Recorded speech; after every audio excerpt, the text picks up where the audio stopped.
Yahweh. Barakatah Yahushai. Barakatah Yahweh. Barakatah Yahushai. Shalak. Rayam. Why? Einash. Why? Haragi. Why? Mishpani. Why? Gador. Mawat. Ow. Kor. Adawani. Why? Gawaya. What? Ayab Yinawa. Baba Kashab. Shalak.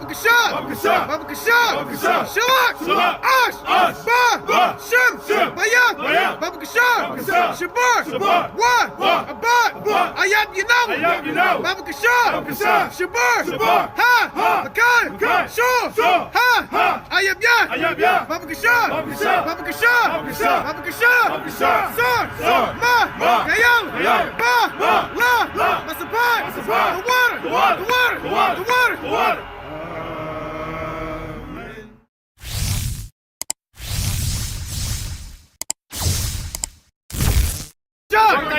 Barakatah Yahweh. Barakatah Yahushai. Barakatah Yahweh.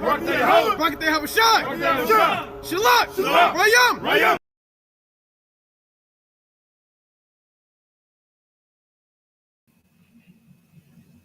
Come, Satan always trying. All praise to the Most High. Hey, shalom, Israel, shalom. First and foremost, I give all praise, honor, and glory, right, to Yahweh, by Hashem Mashiach Malak Yahushai.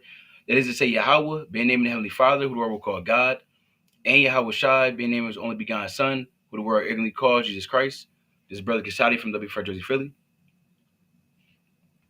Brother Yazara. Brother Tazamak. You see that? I think the brother. Hold on, King. King, come right back in. Yazara. You couldn't hear him, King? Nah, la. I heard him. I didn't hear him. Hold on, let me see real quick. Try one more time, King. You hear me? No. I'm gonna remove you and come back in. All right. That's Satan. Right, but the brother will get right back in there, right through the spirit.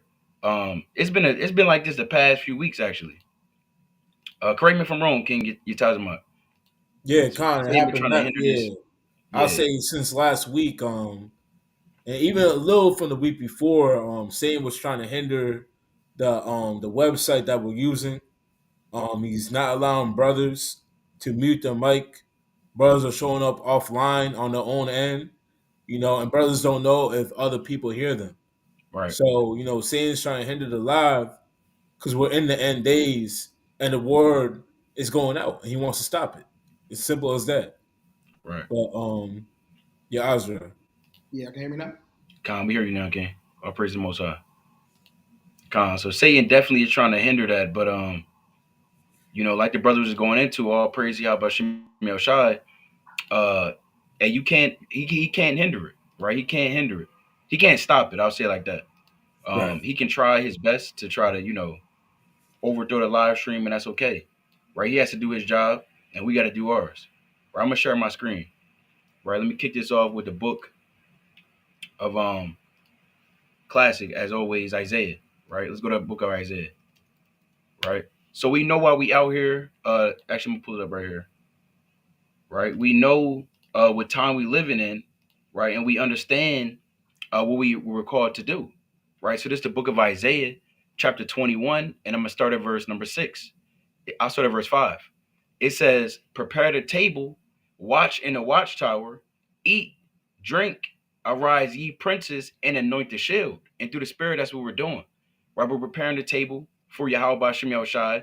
We're telling our people what's going on the earth. We're letting you know the current events that's happening and taking place right now, and how they link up according to prophecy.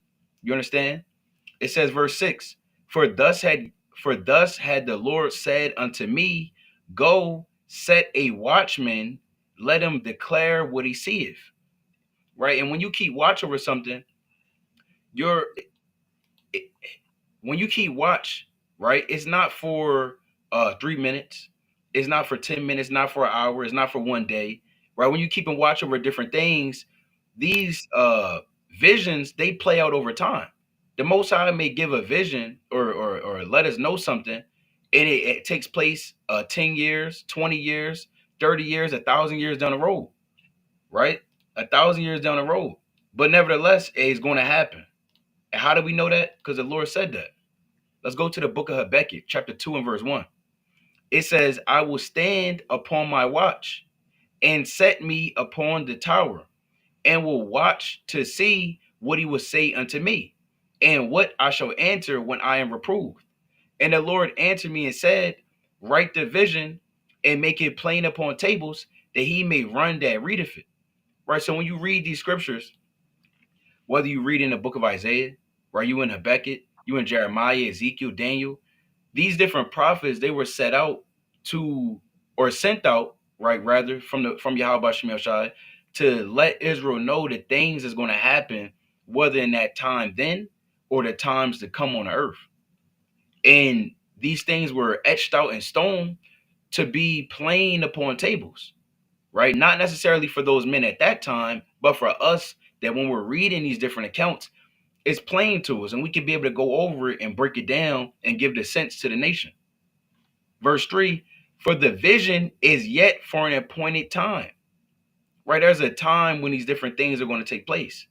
Again, Daniel, the different things that he's seen, it wasn't all for the time of Daniel, right? During his lifetime, right? Things that's written in Daniel, they still have yet to come to pass yet. Does it mean it's never going to happen? Well, if the Most High said it's going to happen, it's going to happen. And he's going to explain. But at the end, it shall speak and not lie, though it tarry, wait for it, because it will surely come, it will not tarry. Right? So the Lord is saying what? If these things took its time to develop and reach its fullness, and guess what? That doesn't mean that it's never going to happen. It just means that it's for a appointed time that the Most High has set up in the earth. Right? Again, the Lord has Jacob's trouble. You read about Jacob's trouble in Jeremiah, the 30th chapter, the 6th verse on down. You read about Jacob's trouble in the book of Ezekiel, right? The 7th chapter and countless other chapters. You read about Jacob's trouble in Daniel, the 9th chapter and Daniel, the 12th chapter. Now, those accounts is written thousands of years ago. Does it mean that it was never going to happen? No, it just means that the Most High has it take place at a later event.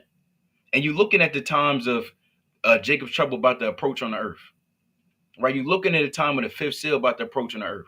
The 6th seal, nuclear missiles dropping. The 7th seal, all hell breaking loose and destruction of the nations, and Yahweh Shai coming back on the scene. So these things are rapidly speeding up. But for the man that's not keeping watch, or he thought that everything is going to take place his first year in the truth, his first month in the truth, and that's not the mind you need to have in this thing, right? That's not the mind you should have. So it may be different events that we bring out, and we might have brought them out months ago, and guess what? It's growing and it's building. Then out of nowhere, the Most High can make it either speed up or slow back down. So when you keep watch, I bring this out to say, hey, be patient, right? That's one of the fruits of the Spirit. Be patient. When you're watching, it takes patience. It takes endurance. It takes understanding that the Most High's will is always going to be done, and it has nothing to do with our will and what we want to do. We may want all hell to break loose right now, right? We want all hell to break loose right now. But does it mean it's going to happen just because we want it to be? No. It's all of the will of the Most High. The Lord wants the elect to be sealed. The Lord wants different prophecies to continue to happen before all hell does break loose. There's some things that still got to take place before Yahweh Shai comes back on the scene. Right? Verse, I'll read that last part again.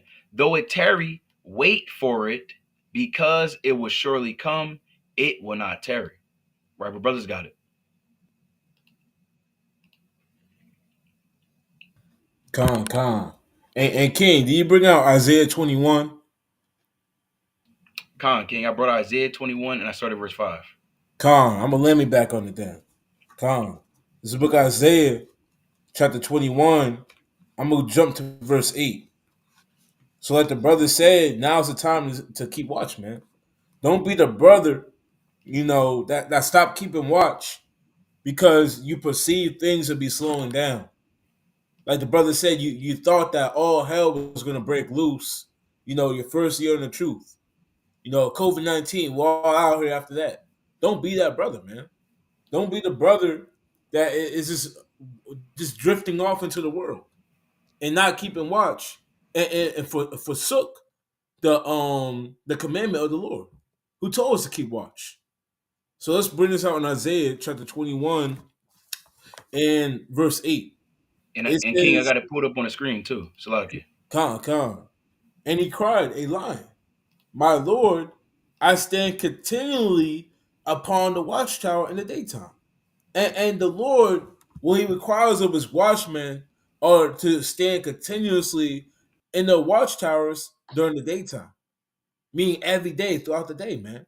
You have to be on a watchtower, man. Keeping watch. And on a spiritual level, man, every brother should be doing this. Every brother should be in tune with the Lord. Every brother should be in tune with the Spirit and the times that they're living in to be keeping watch daily, man, and warning others of the same destruction, man, by telling them to repent. Let's keep reading. And it says, and I am set in my word whole nights. So this man, he was saying he was on post even at night, man. Meaning he kept his post at night. He kept his position during the nighttime, during the darkness. And right now, man, on a spiritual level, we're in darkness. And the Lord still commands men to keep hope, to keep the hope, to keep watch. Because in the night, that's when destruction likes to come upon men. That's when ambushes happen, man.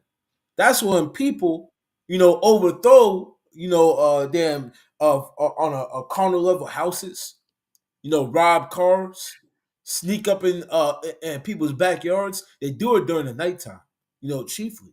And that's how the shoot is going to be, man. It's going to come upon us like a thief in the night, the day of the Lord. So men of the Lord have to keep watch day in and day out, man, during the day and the night. Why? Because the Lord requires it of us. Let's get another one, the classic. Isaiah 62 and verse 6. Classic. Isaiah 62 and verse 6.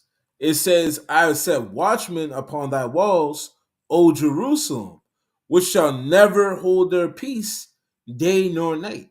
And if you chiefly take hold of this name, if you call yourself a watchman of the Lord, you're not supposed to keep peace day nor night. You gotta continually be on watch. It's not it's not like the world. Oh, these worldly damn security jobs where you're going for an 8-hour shift and you sleep during 4 of it and then you leave and go back home, man.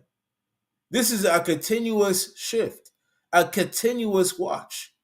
There's no vacation time. There's no I'm gonna put my PTO in for the truth. It's continuous. 24/7. 360. But let's keep reading. It says, which shall never hold a peace day nor night. Ye that make mention of the Lord, keep not silence, and give him no rest till he establish until he make Jerusalem a praise in the earth. So until we're in the kingdom of heaven, man, New Jerusalem, we can't give ourselves any peace, man. On a spiritual level, we gotta always be keeping watch. Why? Because we're watching for the day of the Lord, so it doesn't overtake us like a thief in the night, and we're prepared for the calling of the Most High saints. But Khan, you got it? Con, y'all can hear me, right? Khan. Okay, Con. I was gonna pull up my screen. I was gonna get a scripture, but if you want to just grab it real quick. Yeah, I got you. Luke, you can go to Luke 21 to verse 34. And just adding on to the brother's points, we don't know when, the day of the Lord is coming. We don't know when these prophecies are going to happen exactly, but the Most High, he gave us a compass or, like a compass and a measuring stick to know what to look for and when these things are going to happen. But we don't know the exact time, just like the brother read in, what was that, Habakkuk, the 2nd chapter. What, roughly paraphrased, it says, "It shall not, even though it tarry, wait on it, but because surely it won't tarry." Meaning, what we have to be continually, like the brother said, we have to be continually watching because we don't know when these things are going to come. That's a part of being a watchman. If a watchman knew when these things were going to come, they might take a nap. and then wake up when that time when they knew it was going to come. The Most High didn't give us an exact time when these things were going to happen. This is why we brothers come on every Wednesday. Even when we're out on the streets, we tell our people we got to watch and see the times we're living in because we don't know when these things are going to come. Right? So you read that, King? Or matter of fact, I'll read it. It's Luke 21 verse 34. It's a little small, but you think you can zoom in a little bit? Yeah, that's good. It says, and take heed to yourselves, lest at any time your hearts be overcharged with surfeiting and drunkenness and cares of this life, and so that day come upon you unawares. Because all the things that even when you read the scriptures, it says is going to come upon us like it's going to be as like the days of Noah. When you read about Noah, the people didn't want to listen to Noah when he was preaching righteousness. The people didn't want to listen to Noah when he was telling them a flood is coming. So what? They were carrying on with the course of this world, the course of this life, caring about things that didn't really matter. Because at the end of the day, they got washed away in the flood. So what? That's why we have to be watching because again, just like Noah, in the time of Noah, they didn't know when that flood was coming. And Noah, you read about Noah, and historians they tell you Noah was out there preaching for 100 years, something like that.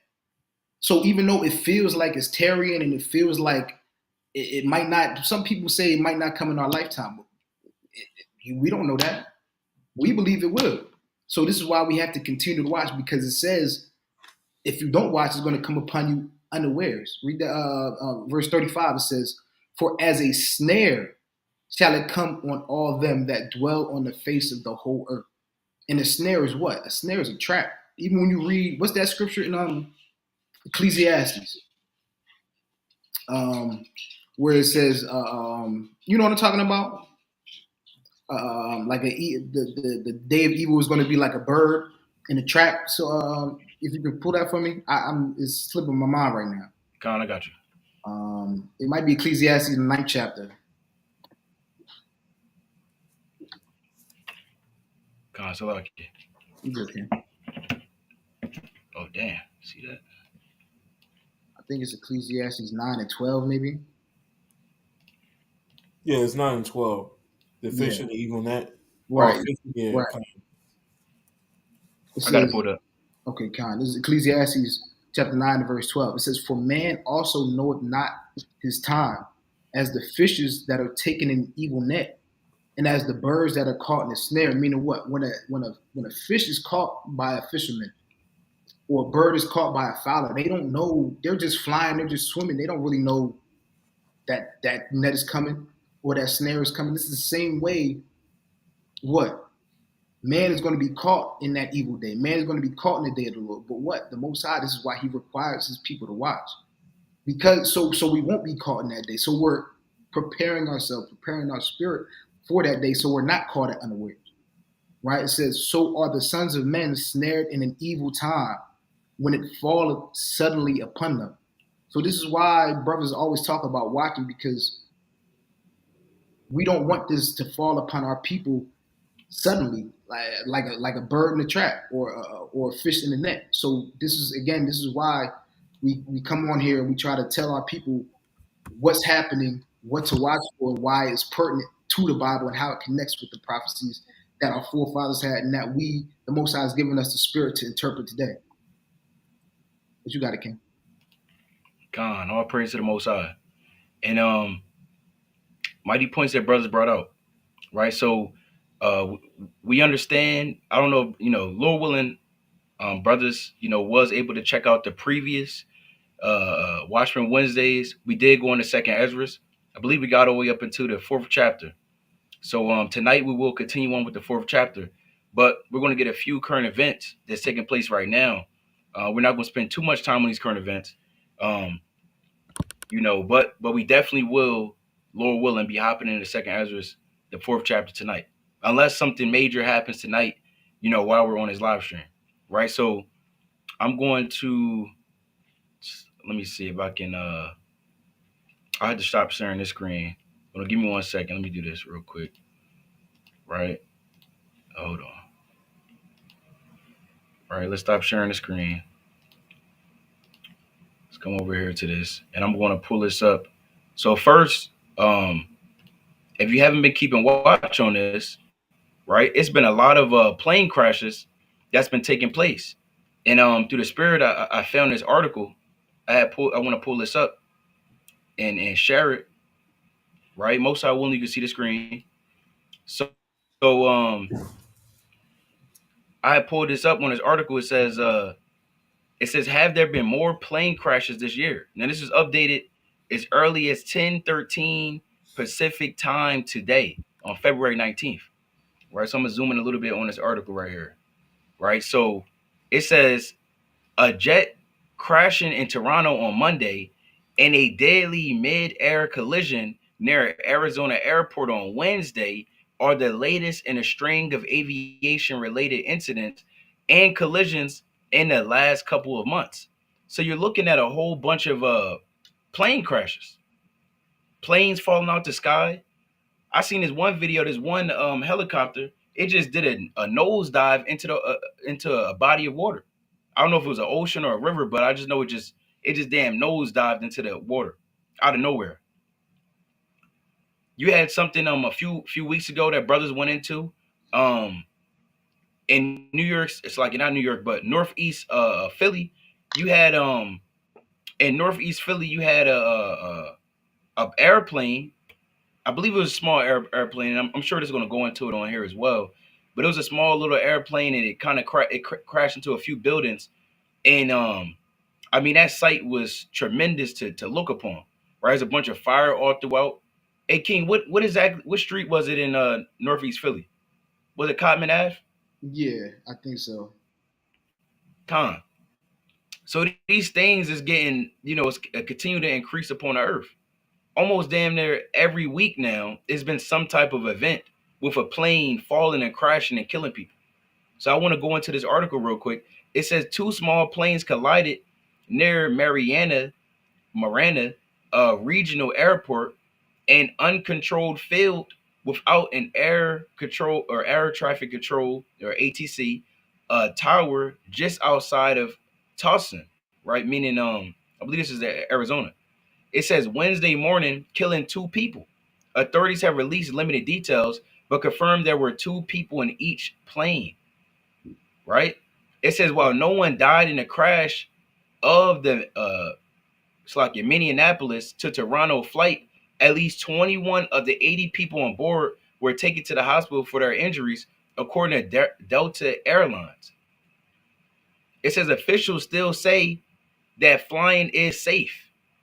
Now, what we'll say is, if you're not serving Yahweh Bashim Yahushai, then flying won't be safe. If you don't believe in the Most High, if you think Yahweh Shai is an idol, if you think you can just do what you want to do and you'll deal with the repercussions afterwards, then yeah, flying, it probably won't be safe for you.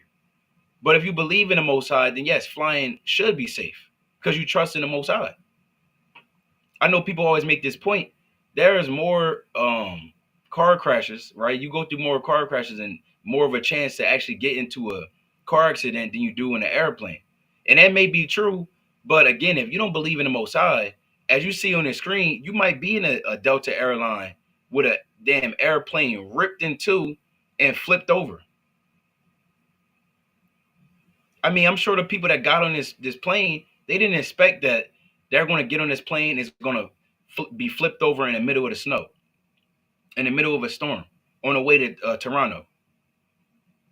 They didn't. I'm sure they didn't think about that, right? It says, but recent, or it's like it says, especially in comparison to driving, but recent fatal crashes are beginning to raise concerns among the public. I'm gonna read on. So, Salaki, I want to read on because it's going to go into the list. There we go. I think that's what I want. So I'll just read this right here. It says that is a decrease, or I'll jump down. It says the NTSB said there have been 13 aircraft incidents or accidents where at least one person died this year, not including Wednesday's crash in Arizona.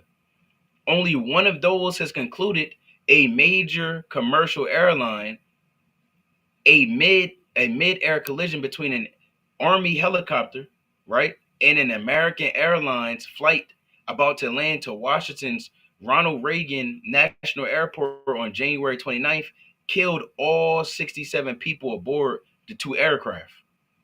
So these things aren't just coincidences, right? The Most High is stirring up judgment in the earth. There's going to continue to be judgment stirred up in the earth. We're living in the days of all hell breaking loose. And that's why we titled the video, all hell breaking loose, right? Plus, second Ezra, the 4th chapter. Right, so I want to get this precept real quick. I'm not going to pull it on the screen, but I'm going to get it real quick. Right, it's the book of Zephaniah. Right, I want to get Zephaniah chapter 1. This is Zephaniah chapter 1, and I'm going to start at verse 7. It says, hold thy peace at the presence of Yahweh, for the day of Yahweh is at hand. For Yahweh had prepared a sacrifice, he had bid his guest. And it shall come to pass in the day of the Lord's sacrifice, and I'll rest right there. But the Lord said, what? The day of Yahweh was at hand. So as you see the days approaching on the earth of more destruction and more judgment, the Most High is giving mercy to us to repent, those that have the knowledge of the truth. But if you don't want to be caught out there, whether in one of these plane crashes, whether in one of these helicopter crashes, a normal car accident, you might be in sin, and you're walking in the middle of the street, and out of nowhere a damn airplane falls down upon you. That'd be a strange judgment. But the Most High stirring up more and more strange judgments upon the earth. Right? More and more. I'm going to jump down to verse 9. In the same day also will I punish all those that leap on the threshold, which fill their masters' houses with violence and deceit. It says, and it shall come to pass in that day, said Yahweh, that there shall be noise of a cry from the fish gate, and a howling from the second, and a great crushing from the hills. I'm going to jump down, Salakia. Verse 14. The great day of Yahweh is near, it is near, and hasteth greatly. So, as we go through this, and we see, in January 31st, over in Philadelphia, 7 people on a small plane, right, were all killed. When you see February 6th in Alaska, 10 people traveling from however you pronounce that to Nam or Nome did not survive a small plane crash. When you see in Scottsdale, Arizona, when you see in Miranda, Arizona, right, you're seeing people die because of these plane crashes. It says these are notable coming after 2 big crashes elsewhere in the world. So this is not just in America. Hey, this is all over. A judgment is in the 4 corners of the earth. Hey, all hell is going to break loose in the 4 corners of the earth. Then the Lord say that. Let's get that real quick in Revelation, the 7th chapter. Right, then I'm going to pass it soon. Right, Revelation chapter 7, and I'm going to start at verse 1. And after these things I saw 4 angels standing on the 4 corners of the earth. Right, it wasn't just 4 angels standing in Babylon. It wasn't just 4 angels standing in South America. Right, it's 4 angels, meaning the Lord has different spirits. It's not literal 4, but there are spirits that sent all across the earth. To do what? It says, holding the 4 winds of the earth, that the wind should not blow on the earth, nor on the sea, nor on any tree. Right? And I saw another angel ascending from the east, having a seal of the living God, and he cried with a loud voice to the 4 angels, to whom it was given to hurt the earth and the sea. So those winds that they're holding is not literal winds, right? It's not a literal wind, and it is blowing and it's whistling, right? And the breeze is going, and it knocks over your hat, and you pick it up and you scramble on the ground and pick up your hat and you put it back on your head, and you had a fedora on your head, or you had an Eagles fitted because the Eagles just won a Super Bowl. That's not what it's talking about. It's not the actual wind. These winds are destruction, right? And the Lord has angels holding back destruction upon the earth. To the servants of the Most High God are sealed. So when you think about it, if you're seeing more and more destruction happen upon the earth, and it's increasing. It's not slowing down. Since January 1st of 2025, these things have been picking up speed. We're even reading right now on the screen. It's saying that there was two big crashes at the end of 2024 in South Korea that killed hundreds, and in Kazakhstan where 38 died. Right, so you're seeing it increase more and more, and these are just plane crashes. How much more famine? How much more strange apparitions or strange destructions, I should say? People dying in tornadoes and hurricanes. People being stranded on being stranded in the flood. There was a flood. I believe the flood just took place in Kentucky. Brothers can correct me if I'm wrong. I forget where it just took place at, but I think it was a bunch of people got jammed up over in Kentucky just a few days ago, and they declared a state of emergency over here in America. So you've seen these different things pick up speed. Well, we know that the elect has to be sealed, and all hell is truly going to break loose once the elect is sealed. If things is picking up speed, that's telling you the elect is about to be sealed, and we're on our way out of here. Right? Did brothers want to go into this article, or do y'all want to you had something else y'all wanted to bring up? I got a quick precept on it. You heard me, Ken? Con King. Oh, Con. Yeah, I have a quick precept on that. This is the book of Job, because the brother he quoted, man. And what we see here, these are the things that obviously the Lord set in place, and these are things to well, for lack of a better term, show the Lord's working in the earth, man. These are the things that the Lord warned us about. Job 31 verse 3. It says, "Is not destruction to the wicked, and a strange punishment to the workers of iniquity." So these are strange punishments that we're seeing. All these plane crashes. These damn whatchamacallit, the damn the freight I forgot what it's called. I believe a freight boat. Hitting into the Baltimore Bridge. All these things these strange things that you say, well, how the hell do they keep hitting into each other, man? How are all these plane crashes? How does it keep happening where damn planes are blowing up in the sky, man? These are the strange punishments, from Yahweh Hashem Yahweh Shai. These are the small things that the Lord said I'm gonna do on the earth. What, to show forth my judgment? The Lord said, by little and little, man, we bring upon judgment upon His nation. Roughly paraphrasing. So we gotta see these things and understand. I'm gonna get another precept that these are the things that the Lord prophesied about and warned us about. So let's bring this out, and I'm gonna go to Second Esdras, chapter 9.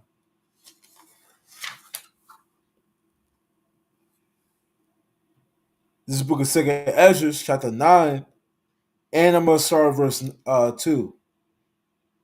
Second Esdras, chapter 9 and verse 2. Then shalt thou understand that this is the very same time wherein the highest will begin to visit the world which He made. And the Lord, He's visiting the world through what? Destruction. Through what? These different judgments. These things, that's the Lord putting His name back on the earth so men can fear. No matter how small, no matter how strange, those things are from the Lord. Let's jump down to verse 4. And it reads, "Then shalt thou well understand that the Most High spake of these things from the days that were before thee, even from the beginning. For like as all that is made in the world have a beginning and an end, and the end is manifest." So these things, they were prophesied. These are the spirits that the Lord created for vengeance, like it says in the book of Sirach. That will bring forth, that will appease the fury of the Lord, roughly paraphrasing. But Khan, Yazoo, you got it, King. Yeah, and to add on to these brothers' points, this is why the scriptures, every one of our forefathers that has a book in the Bible talks about fearing God. And that's big, is to have a fear of the Most High, because He can do things like this. He could. If you ever been on a plane and it goes up and you just look out the window and it's just like, bro, this thing.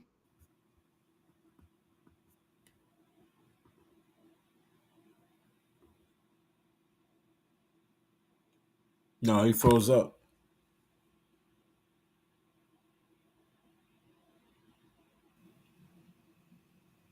You froze up, King. Yeah, I see. Con, we're gonna let the brother, Lord willing, brother, get back in there. Yeah. But Con. But I'm gonna get this I'm gonna get this other precept, right? Because like the brother was saying, and I'm gonna actually continue on, right, with second Esdras, the ninth chapter. So as we see the Lord, he's continually stirring up judgment on the earth. And let me see if the brother trying to get back in this. But the brother back. You got it, King. I know you got a Yeah, point.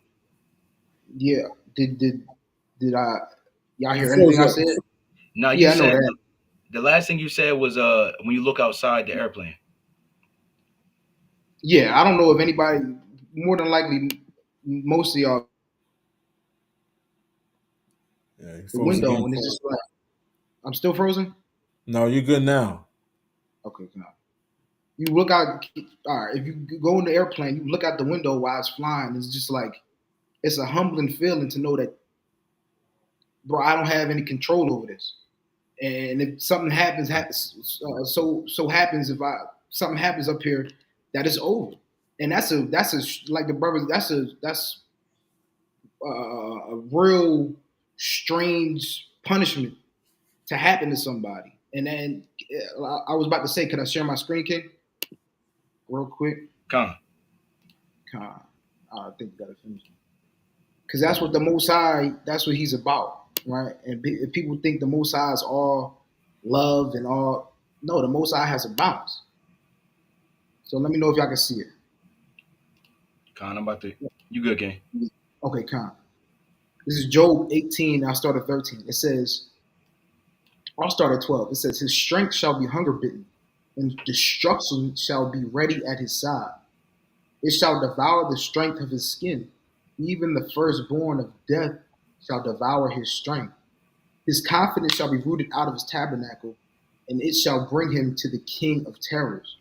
So that's another title for the Most High, is that what? He's the king of terror. Meaning what? He can bring your worst fear or your worst nightmare. The Most High knows what you fear the most, or what your greatest nightmare, the worst thing you ever imagined is. And he can bring that to pass because he's the Most High. He's the Almighty. And this is why, again, all the scriptures talk about fearing the Most High because he can do things like that. You talk about when you were younger, your mom says, "Oh, I brought you into this world. I can take you out."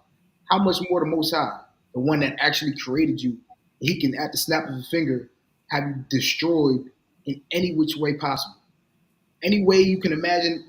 And the Most High has thousand, a million, a trillion more ways that you could die than you can even think of, right? And that's what the Most High is about. When it comes to the wicked, or when it comes to evil, he's into rooting it out with destruction. I had two more precepts real quick. I want to share this tab. This is Psalms 46 and 8, and I'm gonna read it in the King James, but you can read it in every other translation. It's gonna tell you the same thing. It says, "Come, behold the works of Yahweh, what desolations He hath made in the earth." Or even in the NLT, it says, "See how He brings destruction upon the world." We read Genesis the sixth chapter. What did he do? He said, "I'm going to destroy man who I made because of how wicked they were." Right, and this is why the fear of the Most High brings you it directs how you act and what your morals are, because you know the Most High. If you're being wicked, He could do something to you, and one of the things He could do to you is make you get into a plane and it crash into a helicopter, and now you're gone. Or have a plane just drop out of the midair in Philadelphia, and now you're gone. You're out the way. Right? This is what the Most High, He can do that. Yes, we know He's all about, He's not all about, He's about love, and He's about compassion, He's about mercy. But there's another side to the Most High that people don't want to deal with, people don't want to talk about. but we're going to talk about it, right? And I wanted to bring one more thing out, right? This is Genesis 35 and 11. I'm going to go into the language of it, right? It says, and God said unto him, I am God Almighty. Be fruitful and multiply. A nation and a company of nations shall be of thee, and kings shall come out of thy loins. Right? So when you go into this God Almighty, we're going to bring up the interlinear. This is where if you've been in church before, you've heard El Shaddai. Where is it at? So in the Hebrew, it would be Shaddai in the ancient Hebrew. Allah Right. Shaddai. Allah Shadi, right. Right. So you go here, now it says Almighty, most powerful. But then you go into the root word of Shaddai. How does the Most High show his power? How does he show his might? Well, let's see what it says.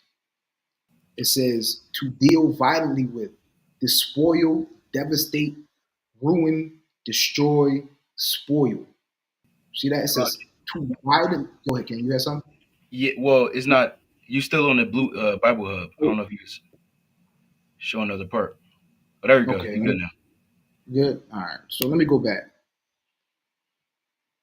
You can still see it? Yeah, come on. Okay, Ken. So let me go back here. It says Genesis 35 and 11. It says, and God said unto him, I am God Almighty. So that's the point. Be fruitful and multiply. A nation and a company of the nation shall be of thee, and kings shall come out of thy loins. Now, when you go to the interlinear and go into the language, like I said, it's Allah Shaddai or Shaddai for Almighty.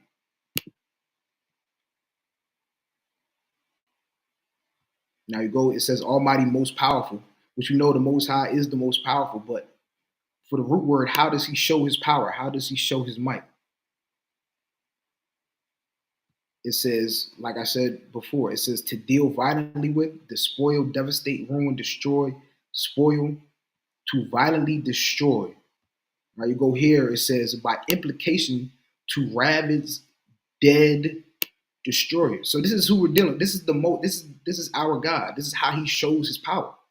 Even if you read Romans the 9th chapter, it says, what? I raised thee up so that I can show my power in thee. How did he show his power in Egypt? How did the Most High get his name amongst the nations? Is what? Destroying Egypt. So we have to know that this is the God that we're dealing. This is the God that we worship. And we have to fear this God because again, like we're talking about, he can do whatever he wants. And he can have you get on a plane and you crash right into the middle of Philadelphia. But you got a king. Con. And I want to get this last precept on this, right? This Isaiah chapter 28 and verse 21. For Yahweh shall rise up as in Mount Perazim. He shall be wroth as in the valley of Gibeon, that he may do his work, his strange work. So like we're going into, these are strange works. The Most High is the King of terrors.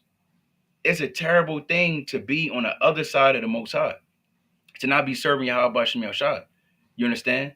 And the Most High God doesn't play any games, right? So again, like we're going into, you could be in an airplane and you're about to like earlier, the plane that crashed in Toronto that flipped over, it was at the end. They didn't flew from Minneapolis. They didn't flew. They did their thing, and I don't know if they still do it now, but I believe back in the day when you used to get in an airplane, everyone when you landed, everyone would clap. They would clap. They would cheer. Now, I mean, I don't know if they stopped doing it, but they probably gonna bring that back, especially with all these plane crashes happening recently, right? But imagine you finally, you touch down, you get there, they bring the wheels out, you damn near to stop, and then it just flips over. Hey, the Most High can do that. That's what just happened, right? That's what just happened. So I'm gonna read that. It says, and bring to pass his act, his strange act. Now, therefore, be ye not mockers. And there's a lot of brothers that's, still mocking or turning into mockers in these last days. The Lord is saying, don't be like that. Be ye not mockers, lest your bands be made strong. When you go into this word band, in other translations, it goes into chains, shackles, fetters. So what is the Lord saying? He could put you further into submission to his will, even by destruction. The Lord said in Second Ezra 9th chapter, they that didn't keep the law shall learn it after death by fear, roughly paraphrasing. Right? So I think in Second Ezra chapter 9 and 13 or 11 Death on by down. pain. Say it again. Death by pain. Yeah, death by pain. The water. Right, reading on. It says, lest your bands be made strong, for I have heard from Yahweh of hosts a consumption even determined upon the whole earth. So this is not just going to happen again in America. This is upon wherever you at. Right? The Lord has a great destruction that's determined. Azra, did you have something else you wanted to bring out? Nah. You Tazma? Nah. Khan, I had one more thing, right? But I may just briefly go over it really quickly. So we can get into Second Esdras, right? Because we actually passed the time mark. So I'm gonna just bring this out real quick, right? So this is a follow up from what we was talking about last week. I believe we touched on this last week. But either way, right now, we know one of the prophecies is going to take place is that well, I won't just talk about it. Let me just get it. Right, let's just get it on the screen. Right, I'm gonna get it on the screen, and Lord willing, right, should be able to see the screen right now. Right, so let's get this on the screen. So one of the prophecies is in Revelation, right, chapter 11. Let's get this in Revelation chapter 11. I'll get this in Revelation 17 actually. Hold on, it's kind of zoomed to the max. All right, it's Revelation chapter 17, and I want to get I start at 16. I start at 15. Revelation chapter 17 and verse 15. And he said unto me, the waters which thou sawest where the whore sitteth. Right, and this whore is America, Babylon the Great. Right, mystery Babylon, like is mentioned in Scripture. But we understand who it is, so it's no longer a mystery. Now she's sitting upon these people. Who is these people? It says, well, really, it's going into the nations, right? Chiefly, these Edomite kingdoms that ruled. Right, the scarlet colored beast with 7 heads and 10 horns. Right, it says, where the whore sitteth are peoples and multitudes and nations and tongues. Right, so we understand that America rules over the earth. Right, they're the king or kingdom of the earth right now. Right, the ruling civilization, if you want to put it like that, or country, right, so to speak. Right, reading on, and the 10 horns, right, which is going into the ancient 10 original provinces of Rome, which in modern day time will be what you know as NATO, or really the EU, right, today, right? Which thou sawest upon the beast, these shall hate the whore, and shall make her desolate and naked, and shall eat her flesh and burn her with fire. So when you jump up real quick, and I'm going to get this really quickly, verse 12, it says, and the 10 horns which thou sawest are 10 kings which have received no kingdom as yet, but receive power as kings 1 hour with the beast. So right now, NATO, they get their power with the beast. America, as long as America is a part of NATO, and guess what? NATO gets to, they're also a part of the top guys. It's like somebody being a celebrity in the world. Hey, if he have his little, what they call an entourage or crew or gang, whatever you want to call it, the people that's around them, and they also get so-called special treatment. They may go to a club, right? Others may notice them. Why? Because they're with so-and-so. If they're with Kendrick, if they're with LeBron or with one of these top guys of the world, and guess what? They're also getting put on. That's what they say. They say, oh, look, I put you on, That's something that take place in the world. But nevertheless, America has put on these other nations, chiefly these European nations, and they're getting power right now with America. The same way these ancient provinces once received power with Rome. It says, these have one mind and shall give their power and strength unto the beast. And that's what's happened. They've given their, whatever America say, and guess what? They got down with. Right now, Trump, he told these nations, and guess what? I'm raising up the prices. I'm putting more taxes on y'all, right? To get down with us, and you gotta pay a little bit extra, right? You gotta pay to play. That's what Trump has gotten in office and have said to these European nations. Now, what do you think they're doing? Do you think they're not getting down? No, they're going to get down. They're getting down as we speak. But there's a time coming where they're no longer going to get down. And one of the things that Trump is trying to do, he's trying to exit America and NATO, even, well, chiefly America, out of the war between Russia and Ukraine. Now, they don't want to give, I believe America has given over $250 billion in funding, what military funding, whether all of that is in actual cash or there's a split between cash and weapons and artillery and things of that nature. But nevertheless, over $250 billion have been given over to Ukraine to help them out to go to war with Russia. Trump, he wants to get in office, or he's in office, and he wants peace, he said. He doesn't want to go to war. Now, we know the Most High, he's not getting down like that. The Lord said, there's no peace, said Yahweh, unto the wicked, in Isaiah 48:22. So there will be war, there will be judgment, there will be death. That's going to continue to happen. But nevertheless,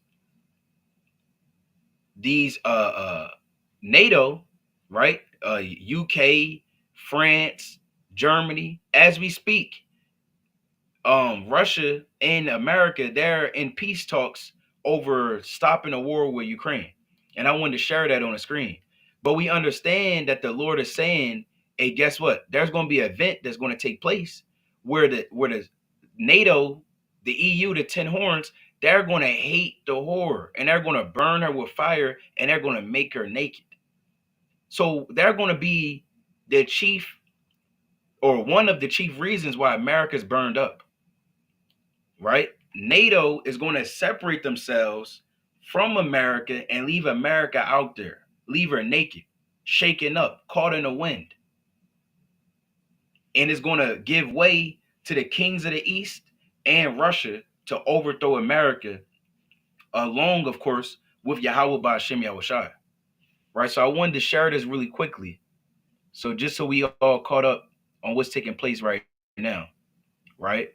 So it says Europe split over a Starmer, a pledge to send troops to Ukraine. So this man, I believe I pronounced his name right, but I believe he's the leader or prime minister right now of Ukraine. It's like it of UK, right?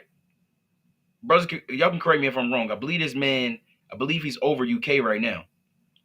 But nevertheless, it says a split has emerged among European nations over whether to match. It says, sir, right? Starmer's pledged to send UK troops to Ukraine. So essentially, he said, look, we want to take matters in our own hands. We understand America's backing out. They don't want to get down no more. They're holding peace talks. We don't want this to be in our backyard. We don't want Russia to be able to do what they want in Europe. So guess what? We got to take matters in our own hands now. Now we're going against our leader in NATO, America, and now we're going to have to do what we got to do. That's essentially what he's saying. It says, as allies strash out a response to U.S. President Donald Trump's push for a deal with Vladimir Putin, divisions became clear as leaders attended an emergency summit in Paris. And I was checking out this video. I believe almost all, if not all of the leaders in the EU and NATO, they've all met. They all met in 24 hours. They all got there. They all got to Paris, and they all was there, and they was all talking over what needs to be done, because Trump is trying to get out. And guess what? We need to figure out a way to stay in. Right? We need to get further involved. This is the meeting they just had yesterday. It's on the 18th. At the same time, over in Saudi Arabia, Trump and his men, I believe he sent the Secretary of State, which is Marco Rubio, sent them over to Saudi Arabia to broker a deal, a peace deal, right, with Russia. And I thought that was funny too, that they're trying to have a peace deal over in the Middle East. They was brokering this peace deal over in the Middle East, when we know that's actually the place where the Lord's going to bring all the nations together for war, pursuing the Joel the third chapter and killing other precepts. So that was interesting to me that I saw. But continuing on, it says the vision. Well, I read that, right? It says the emergency summit was called after Mr. Trump announced his plan to sideline Europe by holding Ukraine peace talks directly with Mr. Putin. Right. And I'll read a little bit more than I can brothers want to hop in there, you can. It says, you got it, King. I wanted to make a point. You got to remember too that when Biden was in office, America, they were telling these European nations that they had to sanction Russia, or guess what? We're going to sanction y'all. And they ended up blowing up that Nord Stream pipeline with all the gas. And so Europe is like, you're going to bring us all this way, and now you just want to back out. So now I can see why they're doing this, because you can't. How are you going to do that? And now they're afraid that Russia, they're like you said, they can have their way with these European nations, because without the backing of America, these European nations they can't do nothing with Russia. But I just wanted to add that point real quick. Con, that's a great point. That's like you being in the world and you have a friend, and that's what the Lord said, don't travel with a bold fellow in the book of Sirach. So you can have a friend and he might be a bold fellow. He starts some trouble. And guess what? You there for your friend, you ready to back him up. And then, things about to, y'all about to come to blows, and out of nowhere he flees. Now you just out. Yeah, he jump out the window, and now you just right there. Right? And y'all just there. Y'all just caught out there. Right? That's how these nations are feeling right now with America. Right? I think somebody said throwing a rock and hiding the hand. Right. That's exactly right. Throwing a rock and hiding the hand. That's essentially what America's doing right now. That's a shame. So let's continue on. It says Sir Keir said he would be willing to contribute to security guarantees by putting, quote unquote, putting our own troops on the ground if necessary. Echoing similar statements by France's Emmanuel Macron, who's also the prime minister, or I think they have a president actually in France. But either way, he's the top guy over there right now. He later called for the U.S. to provide a backstop to deter Russia from attacking Ukraine again if the UK were to put troops on the ground. Now, here's another reason why this is important. Because we didn't spend other Watchmen Wednesdays, we went over this as well, on how Trump, he wants to exit out of NATO. Right? This is one of the ways he can do so. Because according to the NATO policy, if one country is attacked, everybody's attacked. That's called Article 5. So if Trump is trying to get out of, being involved with this war right now between Russia and Ukraine, and remember, Ukraine is not part of NATO. If they were a part of NATO, then all the NATO countries would have to fight against Russia right now. But they're not. They just been on a sideline being supplied by America.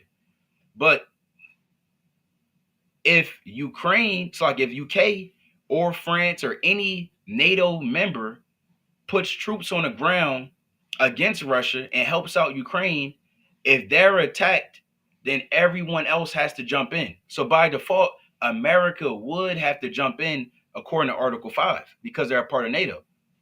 Now, what would happen if America says, no, we're not hopping in this thing? No, we didn't told y'all we want peace. Y'all not trying to listen. Look, our hands are tied. We out of this. What would happen then? Now you would have NATO hating the horror and turning their back on America because America essentially is turning their back on NATO. You can look this up. The only time, I'm actually looking up right now on the screen. Then I'm going to pass it. Last thing I'm going to bring up. I'm going to look up when was the only time Article 5 was declared. Right? Let's look this up. So this is the only time Article 5 was declared. What is this? Hold on, I don't want to agree to that. Hold on, let's pull up another article. Oh damn, hold on. All right, let's pull this up. There we go. So this is from businessinsider.com. This is September 23rd, 2021. And it's still accurate today. I looked it up, the other day. But anyway, it says NATO is still living with the consequences of a historic decision it made hours after 9/11. Let's jump right to it. It says right here, right? I'll read this one. NATO's collective defense provision, Article 5, is the alliance's backbone. Article 5 has only been invoked once after September 11th attacks, which led the alliance into Afghanistan. So only one time in the history of NATO being a military defense force together was it ever invoked. Article 5 was only invoked one time, and that was by America. Now, if Article 5 is invoked again without America wanting to get involved in it, that'd be complete hypocrisy. The nations, they had to get down, whether they wanted to or not. They had to get down, and they willingly got down. But now America, if it's invoked by UK, France, right, sending troops and they get attacked, and guess what? America has to get in that thing. If they say, no, we don't want to get in that, well, guess what? That's prophecy being unfolded. Because now they're going to turn around and hate the horror. I think the brother said it the other day, foreign policy is turning into prophecy. Foreign policy is turning into prophecy in these last days. But brothers got it.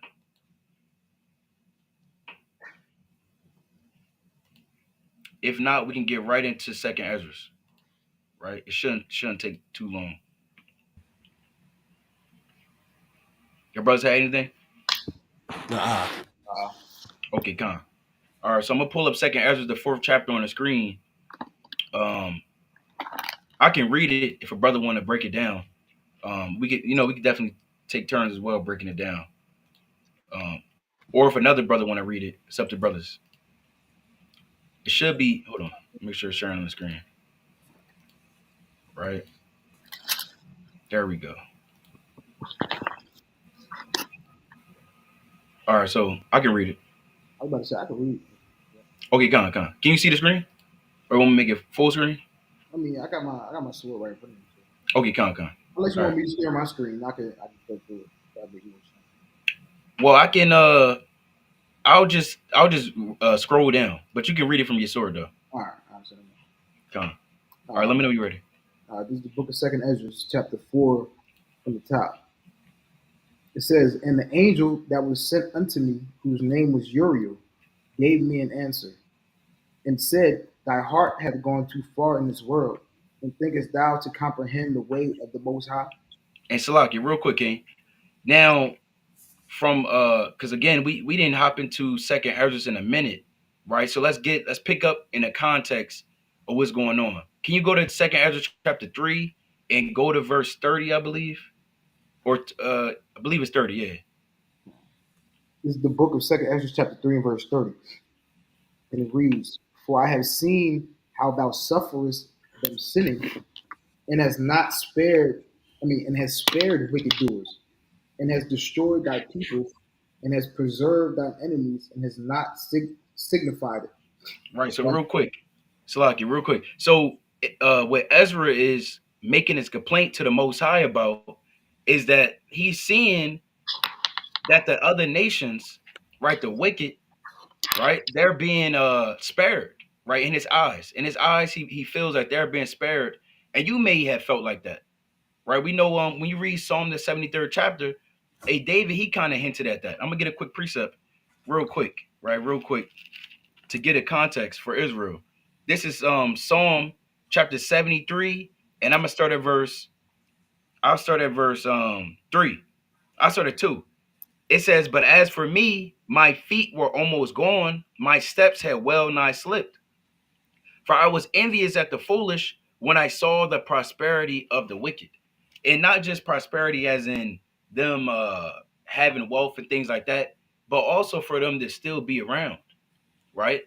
We may go through different things and particular hardships and trials and tribulations, and it's because we're serving the Most High and the Lord is putting us through that fire. But the others, they're not going through some of the things or even half the things that Israel is going through, especially brothers and sisters that's in this truth, right? You might lose your job, you might deal with particular pains and ailments, different sicknesses. You might check your bank account and out of nowhere, some wicked person just took all of your money out of your bank account, damn hacked your bank account. That happened before. Bank of America, if you had Bank of America a few years ago, they hacked a bunch of accounts was hacked, right? And money was taken out. You might have set up certain things to pay certain bills, and out of nowhere, you got to pay an even bigger bill than what you expected. So you go through different things in this truth, but it seems as if the wicked, they're still not being judged, especially not immediately from the things that they've done, right? So Ezra, from the second Ezra, the third chapter, and the beginning of the fourth chapter, he's questioning, right, the understanding of the Most High and why these things are so, and why Israel, who is serving the Most High, why they're not, or why they're not being rewarded for the serving of the Most High, and we're the only ones that's actually keeping the precepts of the Most High. That's what I was going to say. You can actually read on, King, in verse 31. Verse 31. I do not remember how this way may be left. Are they then of Babylon better than they of Zion? And we know that's not true. We know that these Babylonians aren't better than Israel. We know that these heathen, these other nations aren't better than us. We're God's chosen, right? We're the chosen people. It's never going to be another chosen people. We were ordained or preordained from the foundation of the world. But nevertheless, we got to, because of our disobedience, we get judged and chastised. And it's a beautiful thing when the Most High corrects us instead of letting these sins just pile up, right? You can read on, King. If y'all, your Tazamak or your Azra, if y'all have points, y'all can bring them out, of course. Verse 32.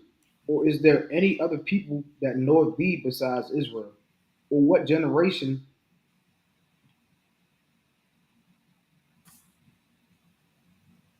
Brother Sutter, No, it froze again. I'm going to Lord willing get back in there. I'll read it though. It says, or what generation had so believed thy covenants as Jacob, and yet their reward appeareth not, and their labor had no fruit. For I have gone here and there through the heathen, and I see that they flow in wealth and think not upon thy commandments. And again, that's the point it was bringing out that David had mentioned in the book of Psalm, the 73rd chapter. So you may see that they're flowing in wealth. You may see that they're still, they're prospering. You may see that they have these mansions. Sometimes you drive in certain neighborhoods, depending where you live at, and these nations, whether it's Elam, and they can't even understand English, but somehow, some way, they're the doctors of this earth. They're the top scientists, right? They're wise in this man's system, right? They're wise in this world, in this society, but they're a foolish base nation. You might scratch the back of your neck until you damn start bleeding or whatever the case may be, because you're wondering or questioning why are these nations prospering, but we're not prospering. Well, it's actually pretty simple, because this world was made for many, but the world to come for few. See, right now we live in a society where this is for the world, right? You get down with Satan, you're gonna be given over to the riches and the welfare and the whatever else is Satan has to offer in a society, which are all carnal things, because we understand that all of this is about to be done away with. So you can go, like we read earlier, and have your 1 hour with the beast if you want to, right? But us men, especially these brothers that I'm laboring with, and guess what? We want the eternity with Yahweh Shai. And you should want that. You should want the eternity with Yahweh Shai and not the 1 hour with the beast. Yazra, are you back in this thing, King? Yeah. I was going to say, I don't know, like the times I might want to. I don't want to keep freezing, and then I keep freezing through the whole thing. That's true. Tazmak, you want to read? Yeah, I'll read. You got it pulled up? Yeah, it's already pulled up on the screen. You could just read. Go to 2 Ezra 3 and 34. Or if you want to read it from the screen, you can do that too. No, I'm not. I'm there. 2 Ezra 3 and 34. And therefore I say, suck. That's 2. 3 and 34. It says, Weigh thou therefore our wickedness now in the balance. And there's also that dwell in the world. And so shall thy name nowhere be found but in Israel. Or when was it that they which dwell upon the earth have not sinned in thy sight? Or what people have so kept thy commandments?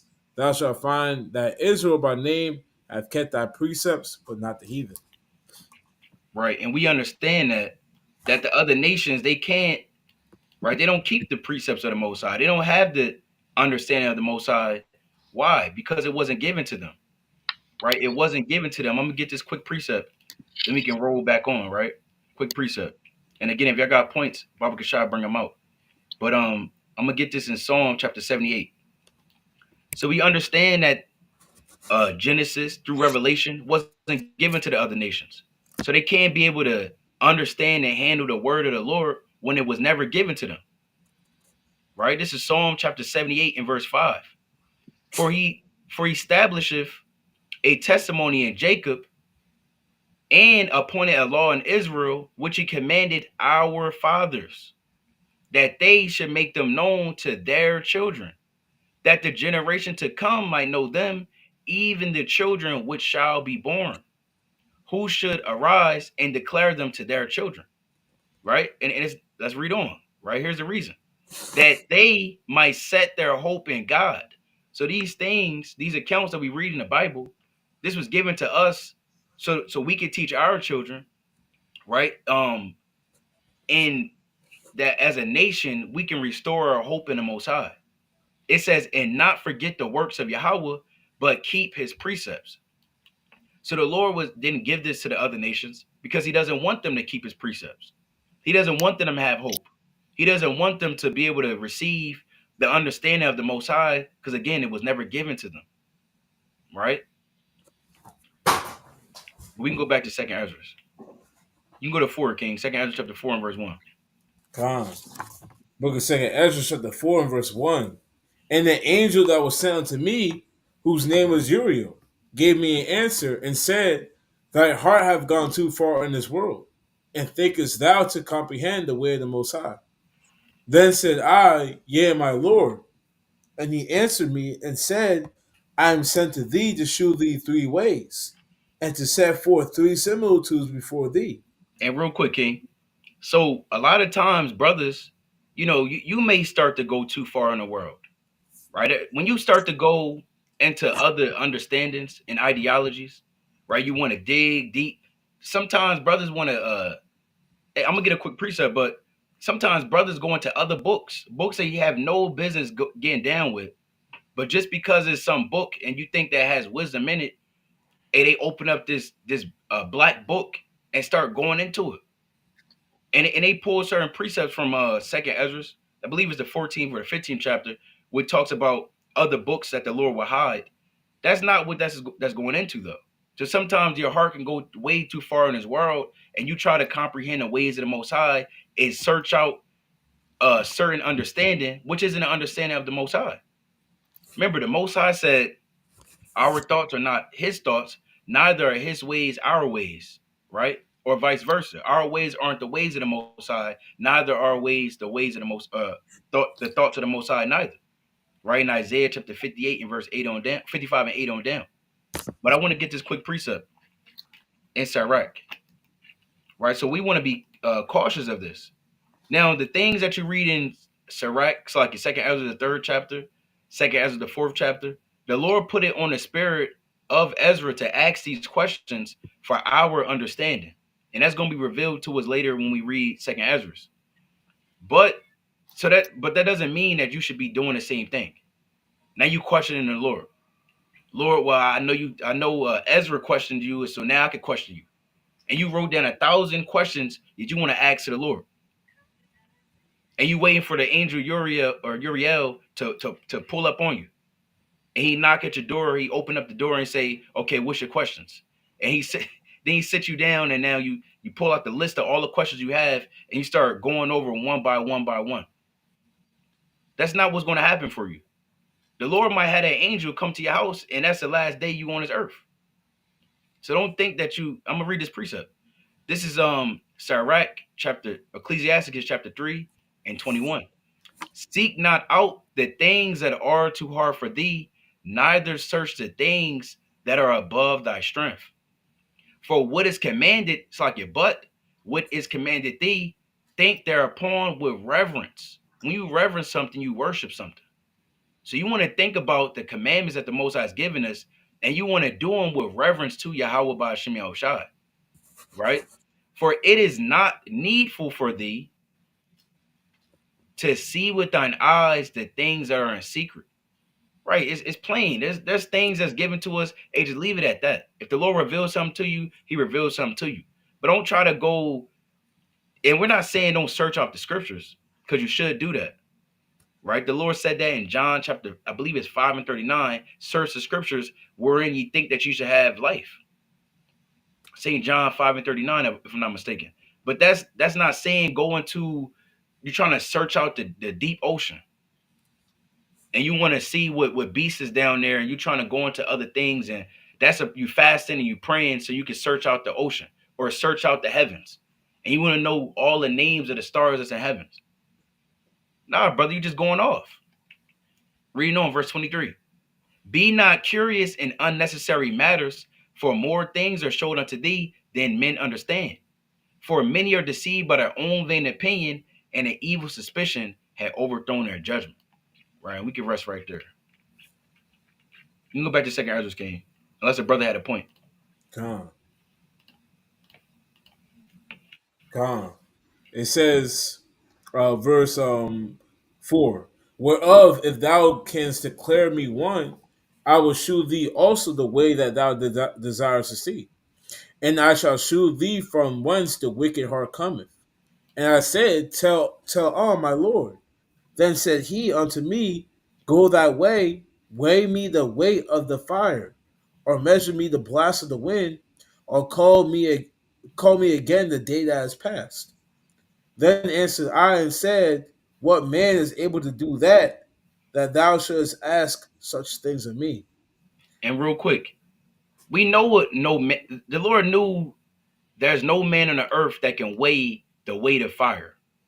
You can't measure the blast of the wind, and you can't recall every single thing that happened yesterday. Now he's going to tell you why he asked Ezra to do that, or commanded him to do that. But a lot of times, brothers, and this is something you can pull for brothers that's on the highways and byways. This is one of the precepts you can pull for a man that thinks that they're a God. Just ask him, okay, well, brother, what's the weight of fire? Brother, what is the measure of a blast of wind, brother? What is it? Because the Most High knows these things, because the Lord created them. They can't bring these things out, so they have no business speaking and saying that they're the Most High God. It's complete madness, right? Or even man that thinks that they made themselves, or that there was a what is it? A evolution and a Big Bang. Hey, well, tell us what's going on then. If you got all the matters of the earth figured out and you understand how you're here, okay, then cool. Then break these things down. Was a brother about to say a point? I thought somebody about to say something. Nah. Okay, come. You can read on, King. Come. And he said unto me, if I should ask thee how great dwellings are in the midst of the sea, or how many springs are in the beginning of the deep, or how many springs are above the firmament, or which are the outgoings of paradise, peradventure thou wouldest say unto me, I never went down into the deep, nor as yet into hell, neither did I ever climb up into heaven. Nevertheless, now have I asked thee, but only of the fire and wind, and of the day wherethrough thou hast passed, and of things from which thou canst not be separated. Yet canst thou give me no answer of them. He said, moreover unto me, thine own things, and such as are grown up with thee, canst thou not know. How should thy vessel then be able to comprehend the way of the highest, and the world being now outwardly corrupted, to understand the corruption that is evident in my sight? Hey, King, you mind if I jump in there real quick? Hey, King, come on, God. Come on.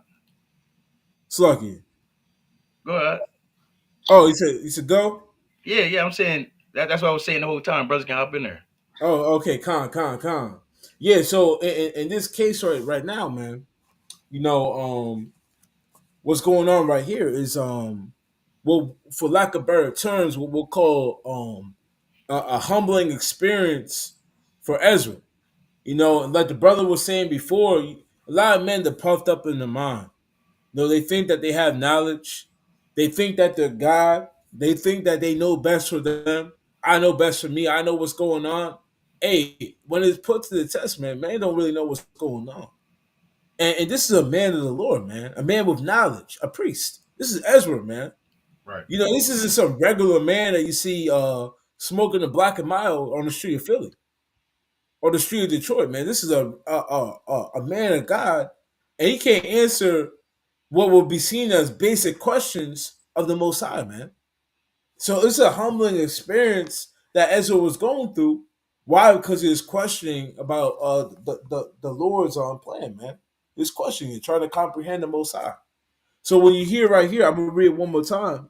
It says, "How should thy vessel then be able to comprehend the way of the highest?" So, I mean, we weren't physically created to even understand the Most High. You know, I mean, we know the Most High.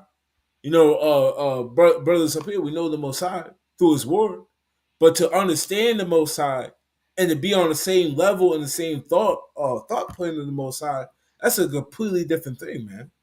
A completely different thing. That man and this vessel were not made to be understood, man. You know, you're not. It's for lack of better terms, physically impossible. You know, let's keep reading. Real quick, I wanted to piggyback on what you're saying. Well, let me back. Con, go Land ahead. me back, Slocky. I'm tripping.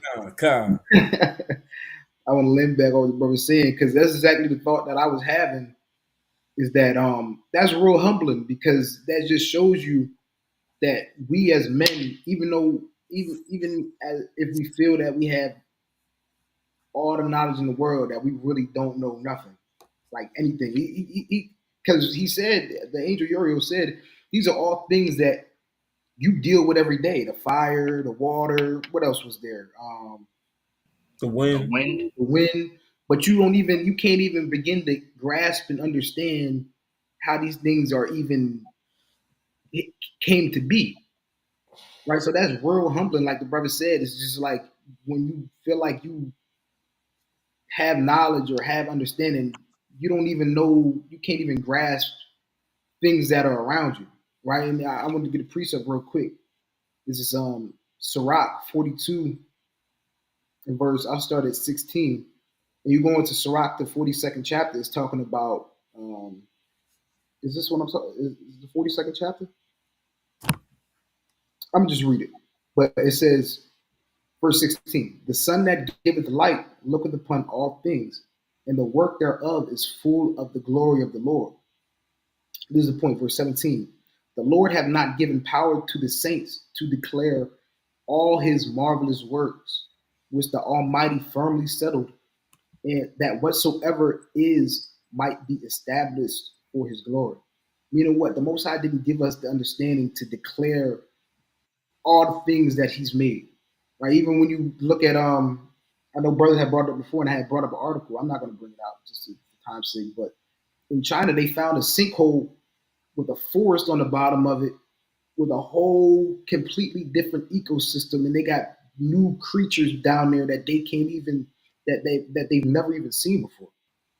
Right. So you got to think about that. There's things out there in the earth that the Most High has created, and that should just put us that should just put in perspective how small we are to the grand scheme of things, and that should just really humble brothers and sisters. But you got it, King. Con, I want to get one quick precept as well. In Isaiah, right? Isaiah chapter 45 and 9, right? Because we do got to put this in perspective at all times. You know, you may be going through something. Hey, you got to just deal with it. And that, you got to trust in the Most High. And you can't just say you believe in the Most High and then He put you through something and you just throw up your hands and now you don't believe in the Lord anymore. No, we can't strive against our Creator. This is Isaiah chapter 45 and verse 9. Because clearly his ways are higher than our ways. It says, woe unto him that striveth with his maker. Let the potsherds strive with the potsherds of the earth. And the Most High created us, right? Hey, we can deal with man on the earth, but we can't deal with the Most High. Who are we to speak against the Lord? We're just man. We're just dust and ashes. We're just here today and going tomorrow. I believe in the book of First Peter, it speaks about us men being as grass, right? So let's read on. It says, "Shall the clay say to him that fashioned it, what makest thou? Or thy work? He had no hands. Woe unto him that said unto his father, what begettest thou? Or to the woman, what hast thou brought forth?" So we want to make sure we again, you're not doing these things, you're not moving in that way, right? You understand who you are in this order of Yahweh Bashim Yahushai, right? Again, the Most High could, even our parents, they told us that in the world, look, I could I brought you in this world and I could take you out. How much more the Most High, right? Who brought them in the world and he could take them out. And all the man, and all the creatures, and all the beasts, and everything else that's ever created. Right? So like the brother said, put you in a humble state to understand just really where you at. Like we literally at the bottom, right? All flesh, all man, all beast is at the bottom. We dwell in houses of clay, like the scripture said. So you got it, Ken. You go back to second Esdras. Unless you had a point too. All I ask, Baba Kashar, if I can get in there for 14 on down. I love that parable. Con. Con. Well, I'll read the 14 then. Con. This is verse 11. I'll read that one more time. How should thy vessel then be able to comprehend the way of the highest, and the world being now outwardly corrupted, to understand the corruption that is evident in thy sight, in my sight? Then said I unto him, it were better that we were not at all, than that we should live still in wickedness, and to suffer and to not know wherefore. He answered me and said, I went into a forest, into a plain, and the trees took counsel. And calm. I don't know if you well actually I'll keep reading. I'll just break it down. I know. Calm. You want me to read? Yeah, calm. Baba Kashar. You were at You can start at 14. 14. Okay, count. Calm. Verse So right now, the angel Uriel is about to jump into for well, not like a better terms, into a parable. Plain and simple. Go ahead, Ken. count. Verse 14. And said, come, let us go and make war against the sea. So you had trees, just regular trees, thinking. Well, we got to put it on a human perspective, thinking in their minds. We know trees don't got minds, but saying in their hearts and their mind, let's go make war against the sea. And we know trees, they're delegated to land. Go ahead, King. Count. That it may depart away before us, and that we may make us more woods. And they wanted to make more wood, mean more forests, more land. Keep reading, King. Verse 15. The floods of the sea also in like manner took counsel, and said, come, let us go up and subdue the woods of the plain, that there also we may make us another country. Meaning they wanted to take over the land, and they wanted to take over the land and really make more sea. Keep reading, King. The thought of the wood was in vain, for the fire came and consumed it. And the Lord said the thought of the wood was in vain, for the fire came and consumed it. Meaning the fire was making the wood for the best terms possible. It was keeping it in order. It was making it stay on land. Meaning the wood didn't take over the sea, and then the whole earth is overtaken by the trees, man. The trees, they had their own land, and they had things that were keeping it in check, keeping in boundaries. When you see a lot of forest fires, sometimes that's the Lord clearing out land, man, so trees don't overtake it. Sometimes it's like that. Let's keep reading, Ken. Verse 17. The thought of the floods of the sea was likewise to naught, for the sand stood up and stopped them. And the sea has a barrier too. It has sand, man. When you go to the beach, there's always a sand, and you at the beach. It's pushing back and forth against the sand. So the sea, it has a barrier too to stop it from overtaking the trees or the land or the forest. Keep reading, Ken. If thou wert judged now betwixt both, betwixt these two, whom wouldest thou begin to justify, or whom wouldest thou condemn?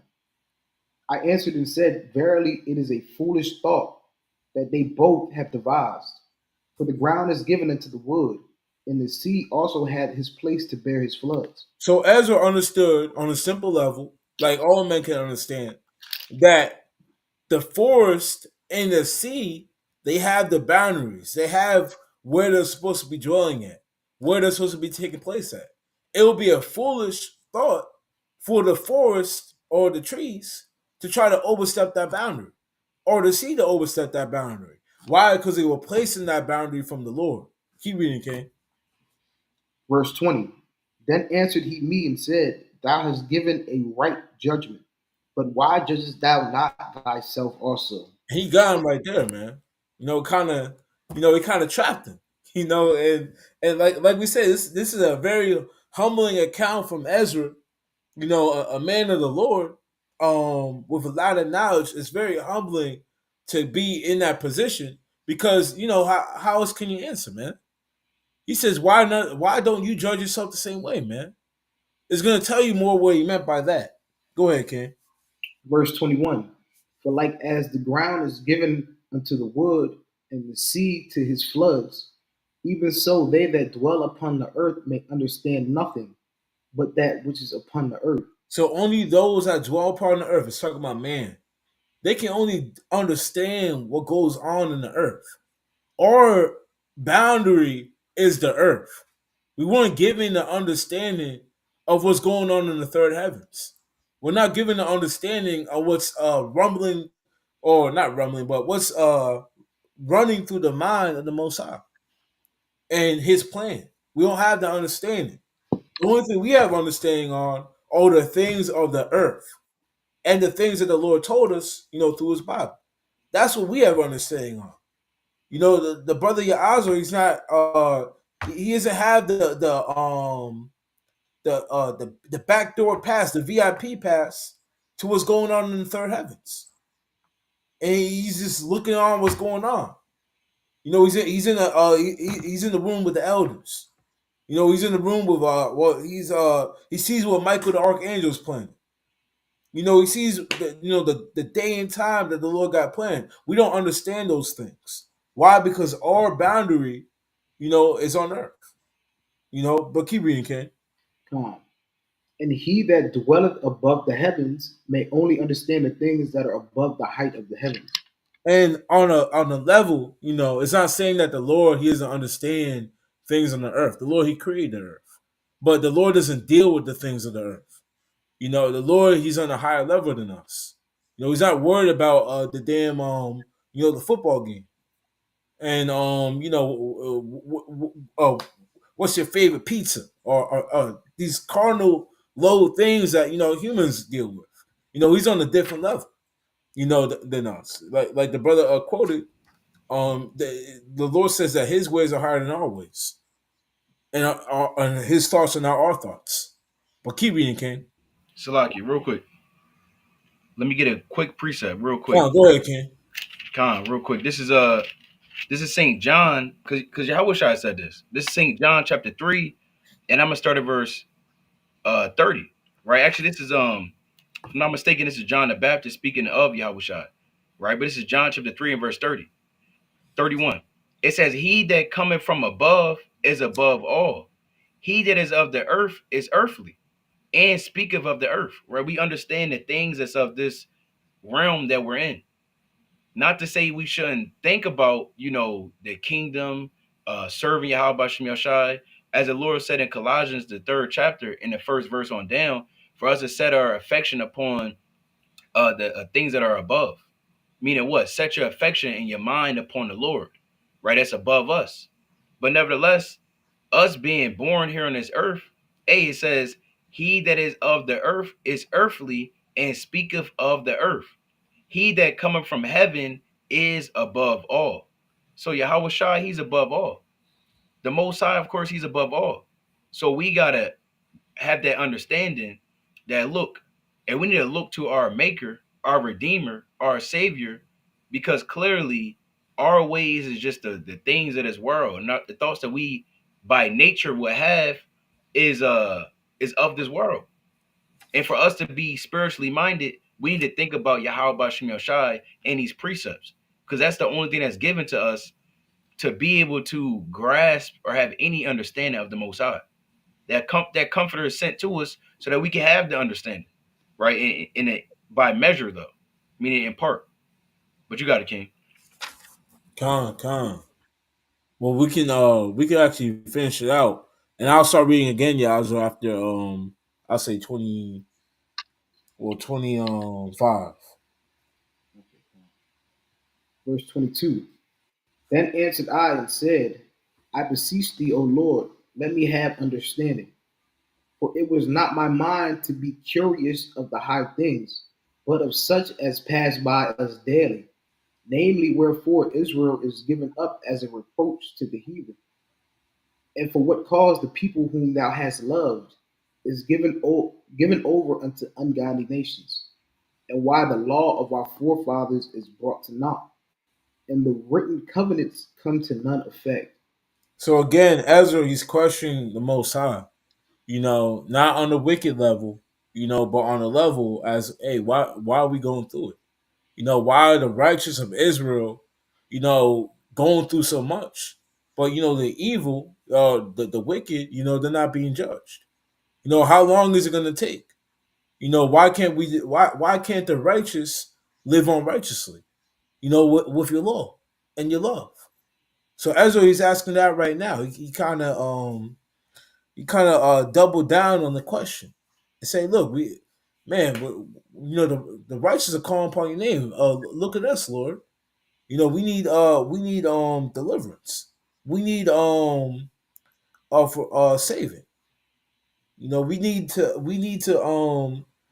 to be in good graces with you. But right now, it's not like that. Right now, we're afflicted.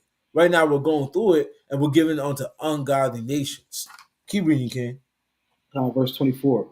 And we pass away out of the world as grasshoppers, and our life is astonishment and fear, and we are not worthy to obtain mercy. What will he then do unto his name, whereby we are called? Of these things have I asked. Then Con, answered, Suck it. I get back in there, brothers. One. Reading. Unless you want to keep going, Yazra. yeah, I'll keep going. Con. Verse Kasadi, I don't 26. know if you want to hop in there. Was that? Kasadi. I don't know if you want to hop in there. If not, I can keep going. Yeah, Khan. If any brother got a point, we can bring it out. Okay, Con. You can keep going, Cam. Verse 26. Then answered he me and said, the more thou searchest, the more thou shalt marvel, for the world hasteth fast to pass away. And the Lord was telling Ezra that the world hasted fast to pass away.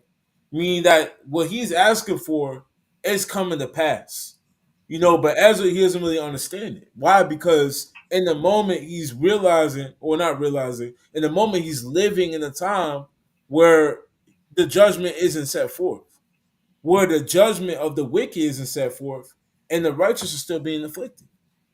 But the angel Uriel was telling him, "Hey, look, the end. The world is hasting. Suck you. Let me read it right. The world is hastening fast to pass away. Meaning the times that you're asking for, they are going to come onto the earth very soon. In the Lord's time, though. Keep reading, Ken. Verse 27. And cannot comprehend the things that are promised to the righteous in time to come. So he gave him consolation, or not consolation. What's the word? Consoling, I believe. He gave Khan. him. You said what, King? I said Khan. He gave him consoling and said, "Look, you don't even know what's promised unto the righteous that follow the laws of God and keep the faith. You don't even know what's promised unto them. These things you can't fathom, what's going to be promised and given to those that love the Lord. And we ourselves, we can't even fathom it, man. That's what that's the Lord said, roughly paraphrasing, I have not seen nor ear have heard the things that are promised unto those that love the Lord. I'm gonna get it. Paraphrasing. Yeah, if you can get that real quick. Yeah, this First Corinthians chapter 2 and verse number 7. It says, "But we speak the wisdom of Yahweh in a mystery, even the hidden wisdom which Yahweh ordained before the world into our glory, which none of the princes of the world knew, for had they known it, they would not have crucified the Lord of glory. But as it is written, I had not seen, nor ear heard, neither have entered into the heart of man the things which Yahweh had prepared for them that love him." See that? So we look, even us today, we don't even know. We just know kind of the basics. The basics. That's all we really know. That we're gonna live forever. We're gonna be in rulership. There's gonna be a great kingdom. The heathens will be in servitude. These are the basic things. The Lord said that we haven't even fathomed the other things, the greater things that the Lord has promised unto us. So the Lord, He reaffirms that with Ezra and tells him that. Because Ezra, in his mind, he was sorrowful for his nation. And the Most High, he's telling him, look, the time is gonna come, but we're not there yet. It's gonna say that. Keep reading, King. Verse 28. But as concerning the things whereof thou askest me, I will tell thee, for the evil is sown, but the destruction thereof is not yet come. So the Lord's telling Ezra that the evil in the world is sown. Meaning the evil in the world right now, it's on the scene and it's continually on the scene. But the destruction thereof is not come yet. Meaning he's telling Ezra it's not the time for the things of the world to be judged. It's not that time yet. It's not the time for the actions of the wicked to be judged. It's being sown. It's sown already, but it's not time to reap the fruit of what's being sown and to judge it.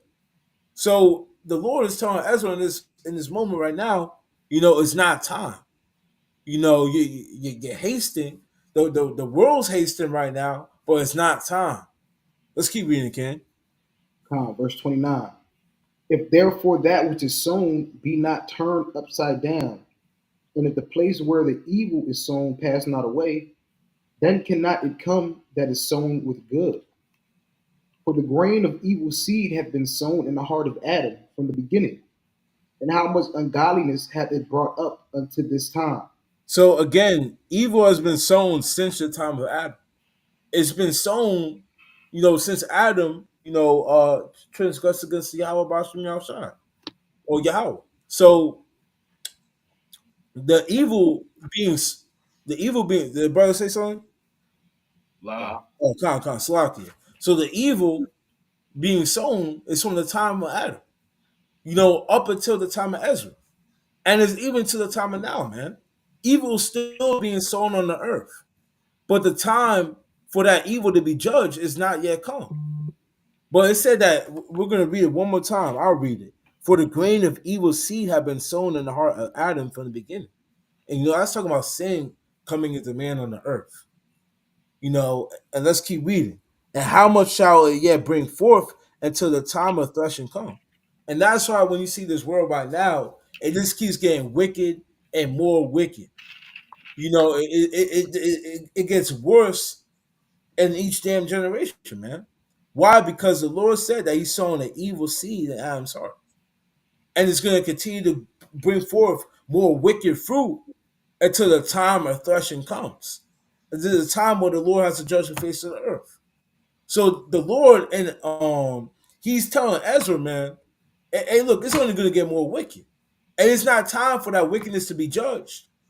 Like Ezra was trying to get that the wickedness taken out of the earth right then and there, it's going to come even more and more. Why? Because of that evil seed that was sown in the heart of Adam, that went forth into all men. But keep reading, Ken. I had a quick precept. Unless, yeah, yeah, you can get in there, Ken. Con. Let's go to Sirach, chapter 40 and verse number 1. Right. So when you reading these, different accounts, there may be different precepts that pop in your mind. Um, that's why it's important to read. The Lord said, "Blessed is he that readeth." You can't read and grow in the wisdom of the Lord, or it's like you can't grow in the wisdom of the Lord unless you're reading, right? So when you read, you may come across certain things. Maybe you writing things down. You may have a highlighter. You'll see that this grain of evil seed is actually throughout the Bible, right? Like the brother said, is one name is sin, right? You have another name right here. It says, this Sirach chapter 40 and verse 1. Great travail is created for every man, and a heavy yoke is upon the sons of Adam. This heavy yoke is sin, right? Let's read on. And a heavy yoke is upon the sons of Adam from the day that they go out of their mother's womb till the day that they return to the mother of all things. So the Lord has placed this upon all the man, that we all have to, you know, go through this flesh, chiefly these bodies of sin, because it's programmed to us, right? This is programmed to us for what we have to go through because of what Adam did.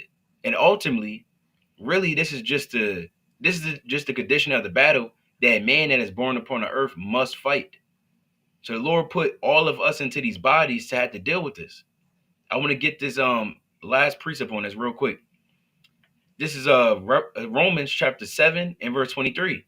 But I see another law in my members. Right? There's a law. It's going to tell you there's a law known as the law of sin. There's also another name for the grain of evil seed. There's also another name for the heavy yoke that's placed upon the sons of Adam. And I see another law in my members, warring against the law of my mind, and bringing me into captivity to the law of sin, which is in my members. So the Most High has created, we have the laws of the Most High, right? Thou shalt not do this, right? You should do this, X, Y, and Z, right? Written all throughout the scripture. But there's also another law known as the law of sin, which is where your body by nature and your members and your flesh is programmed to go off. And you being a spiritual man, you're supposed to fight against your body, fight against yourself, crucify your flesh, and serve Yahweh Ba'ashem Yahushai. Even though there's evil present within us, we're still supposed to fight and serve the Most High and repent if we ever slipped up. Or I should say when we slip up. Because again, we're in these bodies. That's why it says, "O wretched man that I am, who shall deliver me from the body of this death?" And this is almost a rhetorical question because he understands this next part. It says, I think, hold on, you see that? Verse 25, I thank Yahweh through Yahweh Shai and Mashiach our Lord. So then with the mind, I myself serve the law of God, but with the flesh, the law of sin. So if you stay in your flesh, then you're going to be fulfilling that grain of evil seed that's been sown in the heart of Adam from the beginning, that's blossomed up until where you go out on the highways and byways, and now you see men completely bugged out trying to be Muslims and transsexuals at the same time. That grain of evil seed has blossomed into the world that you're living in right now. But Khan, we can go back to it. Unless you had something, Yazra. Nah, that's okay. Khan.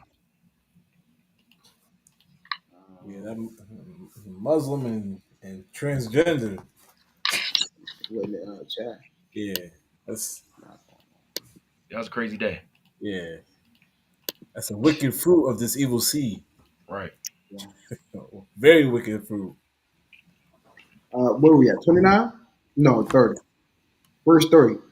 For the grain of evil seed had been sown in the heart of Adam from the beginning, and how much ungodliness hath been brought up unto this time, and how much shall it yet bring forth into the time of threshing come? Ponder now by thyself how great fruit of wickedness the grain of evil seed have brought forth. And when the And end, Salaki, and again we just went over it, but you can think, hey, the things that was going on in the time of Adam, which was thousands of years ago, right? Thousands of years ago, how much more in the past 10 years of the things that's been brought forth over in this world? So you can see the Lord is saying, he's telling Ezra, look, you're closer to the end than what you think. And he's gonna say that towards the end of this chapter. But that's just something for us to keep in perspective in our mind, right? It's really an exhortation too, to think about it, because the Most High, he has to have this world overthrown, so that the evil has to meet his peak, his highest point, and then he's gonna overthrow this world. So we seeing great evil just pile up. Hey, we almost out of this thing. But you got it, King. Kyle, I want to add to that point. Um, like you see Yahushua when he says in Matthew 24th chapter, he says, "Iniquity shall abound, and the love of many shall wax cold." This is where you're seeing sin just increasing. That's why you read in Revelation 17th chapter, it says that the Babylon, the whore Babylon is the I'm gonna just get it. Um, yeah, this is Revelation 17th chapter in the 5th verse. It says, "And upon her forehead was a name written, Mystery Babylon the Great, the mother of harlots and abominations of the earth." Meaning what? This is the kingdom. Brothers say all the time, this kingdom is the most wicked kingdom of all time. The things that you see in America today, they it it, it what's the word I'm looking for? Supersedes. It supersedes, it surpasses all the wickedness that has ever been on the earth. It doesn't matter if it's the Romans, the Greeks, even all the way back to the time of Adam. Why? Because again, when you talk about a seed has to grow, and it grows until the time of what? Until the time of threshing, until the time of harvest. That's why you talk about the angels of the reapers and Yahweh coming back to harvest the earth, because that's the time when the evil is going to be cut down, and the seed of righteousness is going to be sown instead of the seed of evil. So that's something that brothers got to think about when they're seeing all this evil. Like just in the past 2-3 years, this is the first time I've ever seen I was watching TV one time and I seen a commercial, and it was two. I don't want to say a word that'll get us taken off YouTube, but Sodomites. sodomite. Yeah, okay, that's a good word. Two sodomites kissing, and it was an HIV/AIDS medicine. Medicine commercial, and I'm just like, I was just taken aback because I'm like, I'm like on a commercial. I've never seen nothing like that. But you can see the things like they even when we was out of Philly, and we seen the bike ride. Crazy. The bike Madness. ride down the street. It was a naked bike ride or whatever the hell you want to call it. I'm talking about disgusting, bro. And usually, like you would think in America that they got laws set up to where it's public indecency and things of that nature, but they got a whole. It's not a parade. Yeah, it Damn, was like a parade, and the police was escorting them. yeah, it was damn near a parade. People just riding their bikes. We talking butt naked, bro. Like 1,000 men. people 1,000 men. people riding double bikes and just butt naked, and it's like that's you can just see the wickedness in America. You can feel it. We was talking to the sister at camp. We was teaching. You could just see, you can feel the wickedness in America, and just how it's just. That's why the scriptures always talks about wicked. When the Most High He comes to destroy a place, the wicked has to come. The wickedness and the sin has to come to the full. Even it says that the sins of the Amorites is not yet full. When before the we came into the land of Canaan and conquested it. So this is why you see the wickedness just continuing to get worse and worse as we go along in this society. But I'll continue to read. Come. Um, Verse 31. Ponder now by thyself how great fruit of wickedness the grain of evil seed has brought forth. And when the ears shall be cut down, which are without number, how great a floor shall they fill?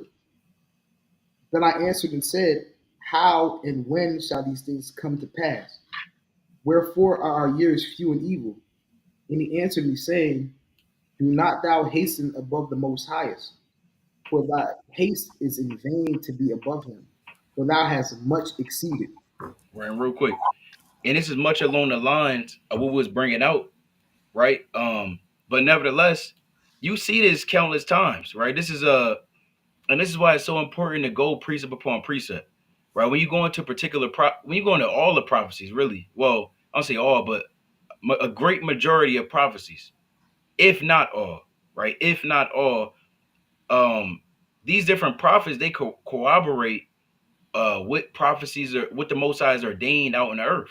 So, for instance, you may see some. I'm gonna get a quick precept actually. You may see how right here, Ezra, he's asking the Most High, but when is going to be the end? When is going to be the end of the times? And it's the same thing that Daniel asks. That's the same thing that of course, the apostles asked Yahweh Shai in the book of Acts, the first chapter, in the sixth verse. But I want to get this real quick in Daniel. This Daniel chapter 12 and verse 8. And I heard, but I understood not. Then said I, O my Lord, what shall be the end of these things? And he said, Go thy way, Daniel, for the words are closed up and sealed to the time of the end. And of course, I think the brother brought out earlier, and well, when you continue on in St. Luke chapter 21 and 34 on down, and in Mark the 13th chapter and 36th verse on down, Yahweh Shai is telling us that the times and the seasons. I want to misquote it. Let's get it real quick. Oh, I'll get this account in Acts actually, right? Real quick, right? This is Acts chapter 1 and verse 6. When they therefore were come together, they asked of him, saying, Lord, wilt thou at this time restore again the kingdom to Israel? And he said unto them, It is not for you to know the times or the seasons which the Father had put in his own power. So we don't know exactly when the Lord is going to do these things. That's why the Lord is telling Ezra the same thing. But what we do see is the signs. And the Lord he gave Ezra a great amount of signs, right? That is again corroborated with other prophets like Isaiah, like Jeremiah, like Ezekiel, like Daniel, like Haggai and Zechariah, right? Even John, right? So again, we don't know the time that we're going to be out of here, but when you look at these signs and they're continually coming to pass, you got to think and weigh the world in a balance, like he's going to tell Ezra in a few verses. You got it, King. Come. Verse 35. Did not the souls also of the righteous ask question of these things in their chambers, saying, How long shall I hope on this fashion? When cometh the fruit of the floor of our reward? And unto these things Uriel the archangel gave them answer, and said, Even when the number of seeds is filled in you, for he hath weighed the world in a balance. By Right. measure, So like, well, we can read it actually. I don't want to. He actually going to tell you verse 37. You verse got it. 37, by measure hath he measured the times, and by number hath he numbered the times, and he doeth not move nor stir them until the said measure be fulfilled. Right. And the Most High, he's they say in the world you want to be a man of your word. Meaning, if you said something, you gotta stand on it. The Most High embodies that more than anyone every time. His word, he stands upon it. So even with measurements, the Lord doesn't deal with an unjust balance. Everything has to be just. If you want to look at it on another way, another level, the eternity that Israel is going to get, right? Being in the kingdom, hey, the Lord, he's not unrighteous to allow even though they're wicked, he's still giving them a moment and an opportunity to at least rule, to at least be over the earth, and to see that them ruling and them being at their peak or their kingdom and their rulership of the earth is it will be completely incomparable to Yasha'Allah because we're ruling in righteousness, or we will rule in righteousness because of the laws of the Most High. So the Lord is even still just on that level to give, again, these nations their time under the sun. The Most High always deal with a just weight and a just balance. And how much more the prophecies of the earth, continually happening, it's like it continue to happen in the earth, as these different things continue to mount up. Everything is weighed in the balance, and the Most High weighed the world in the balance. So He's giving us a portion and telling us exactly the time that we're in, based off of these prophecies and these signs that He puts out. And all hell is only going to break loose once everything is completely fulfilled and sealed up. That's what the Lord is telling Ezra right here. You got it, King. Verse 38.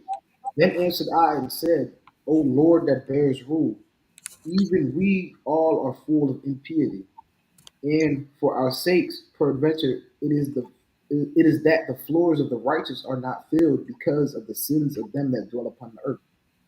So he answered me and said, Go thy way to a woman with child, and ask of her when she fulfilled her 9 months, if a womb may keep the birth any longer within her.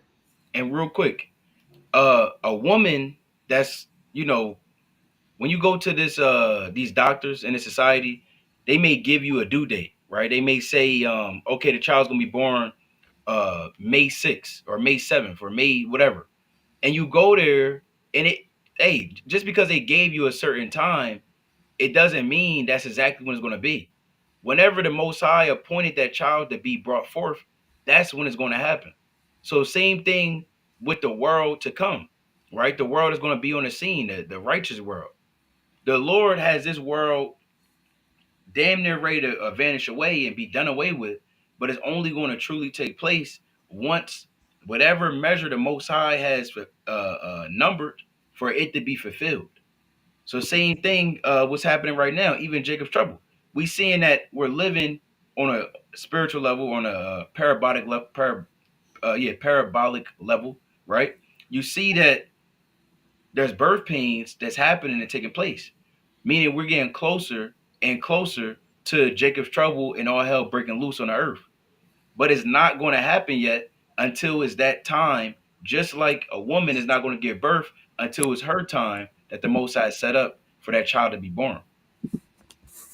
Right? Ezra has to understand that he's thinking that he's kind of thinking, that well, if the righteous were, I'll read 39 again. And for our sakes peradventure, it is that the floors of the righteous are not filled because of the sins that dwell upon the earth. He's thinking that, well, it doesn't seem like we're going to get out of here because there's too much sin and iniquity on the earth. But the Lord is telling them, no, that's not true. It's going to happen. It's just a set time for it to happen. Once it's time, it's going to be nothing to stop it. Just like when that woman's water break and that what do they call it? I forget the damn. I think it's called amniotic fluid, right? When that goes out, hey, it's time. Now the woman, she's gonna have contractions, and they're gonna get stronger and stronger until the time that that child is supposed to be brought on the earth, right? You got it, though, King. Verse 41. Then said I, No, Lord, that can she not. And he said unto me, In the grave the chambers of souls are like the womb of a woman. In the chambers of souls is every man that dies on this earth, their spirit is up in the heavens. It's known as the spirit world. Every spirit goes back up to the heavenly Father. You don't have souls that just wanders around on this earth, right? That concept of ghost. A brother gonna say something? Nah. Con. You have certain men that believe in a ghost, right? Spirits just roaming around. There's angels that roam around, but when you die, your spirit goes up to the heavenly Father. I'm gonna get that real quick, right? Let's go to that real quick in Ecclesiastes chapter 12. This Ecclesiastes chapter 12, and I'm gonna read verse 7. It says, then shall the dust return to the earth as it was, and the spirit shall return unto Yahweh who gave it. So when you die, your spirit goes back up to the Most High. I want to get this other precept in Ecclesiastes chapter 3 and verse number 20. It says, all go into one place, all are of the dust, and all return to the dust again. Who knoweth the spirit of man that goeth upward, and the spirit of the beast that goeth downward to the earth? So, man, when you die, your spirit goes up to the heavens, and it's a place known as the chamber of souls. where all the man they'll be in these chambers, right, and pleading out and asking to be brought back on the earth. And there's a set time when they're brought back on the earth. When a child is born, that's one of the spirits that was sent down from the chambers of souls to be sent down into that woman's womb, and for that child, that man, to be brought back on the earth. Right? For those that have ears to hear. You can continue on, okay? Con. Verse 42. For like as a woman that travaileth maketh haste to escape the necessity of the travail, even so do these places haste to deliver those things that are committed unto them. From the beginning, look what thou desirest to see. It shall be shewed thee. Then answered I and said, If I have found favor in thy sight, and if it be possible, and if I be meet therefore, shew me then whether there be more to come than is past, or more past than is to come. What is past I know, but what is for to come I know not. And really quickly. And he's about to give him this parable on exactly how we know. And you gotta keep this in mind. Ezra was around roughly around 458 BC, right? 458. If I'm not mistaken, and brother correct me if I'm wrong, but that's about 2,500 years ago. Ezra was around 2,500 years ago, and the things that the Lord is going to show him in this account in Second Ezra, the 14th chapter, letting them know as well that the world is set up into 12 parts, and half of a 10th part is passed already, and that remaineth half of that 10th part, or meaning what? It's only 1.5 left on the earth from the time that he was living in, which was again 2,500 years ago. So how much more of the times that we live in right now? This is a mighty account to really give you a faith booster to let you know to keep going, because all hell is surely going to break loose very soon, right? But you got it, okay? Verse 47. And he said unto me, Stand up upon thy right side, and I shall expound the similitude unto you.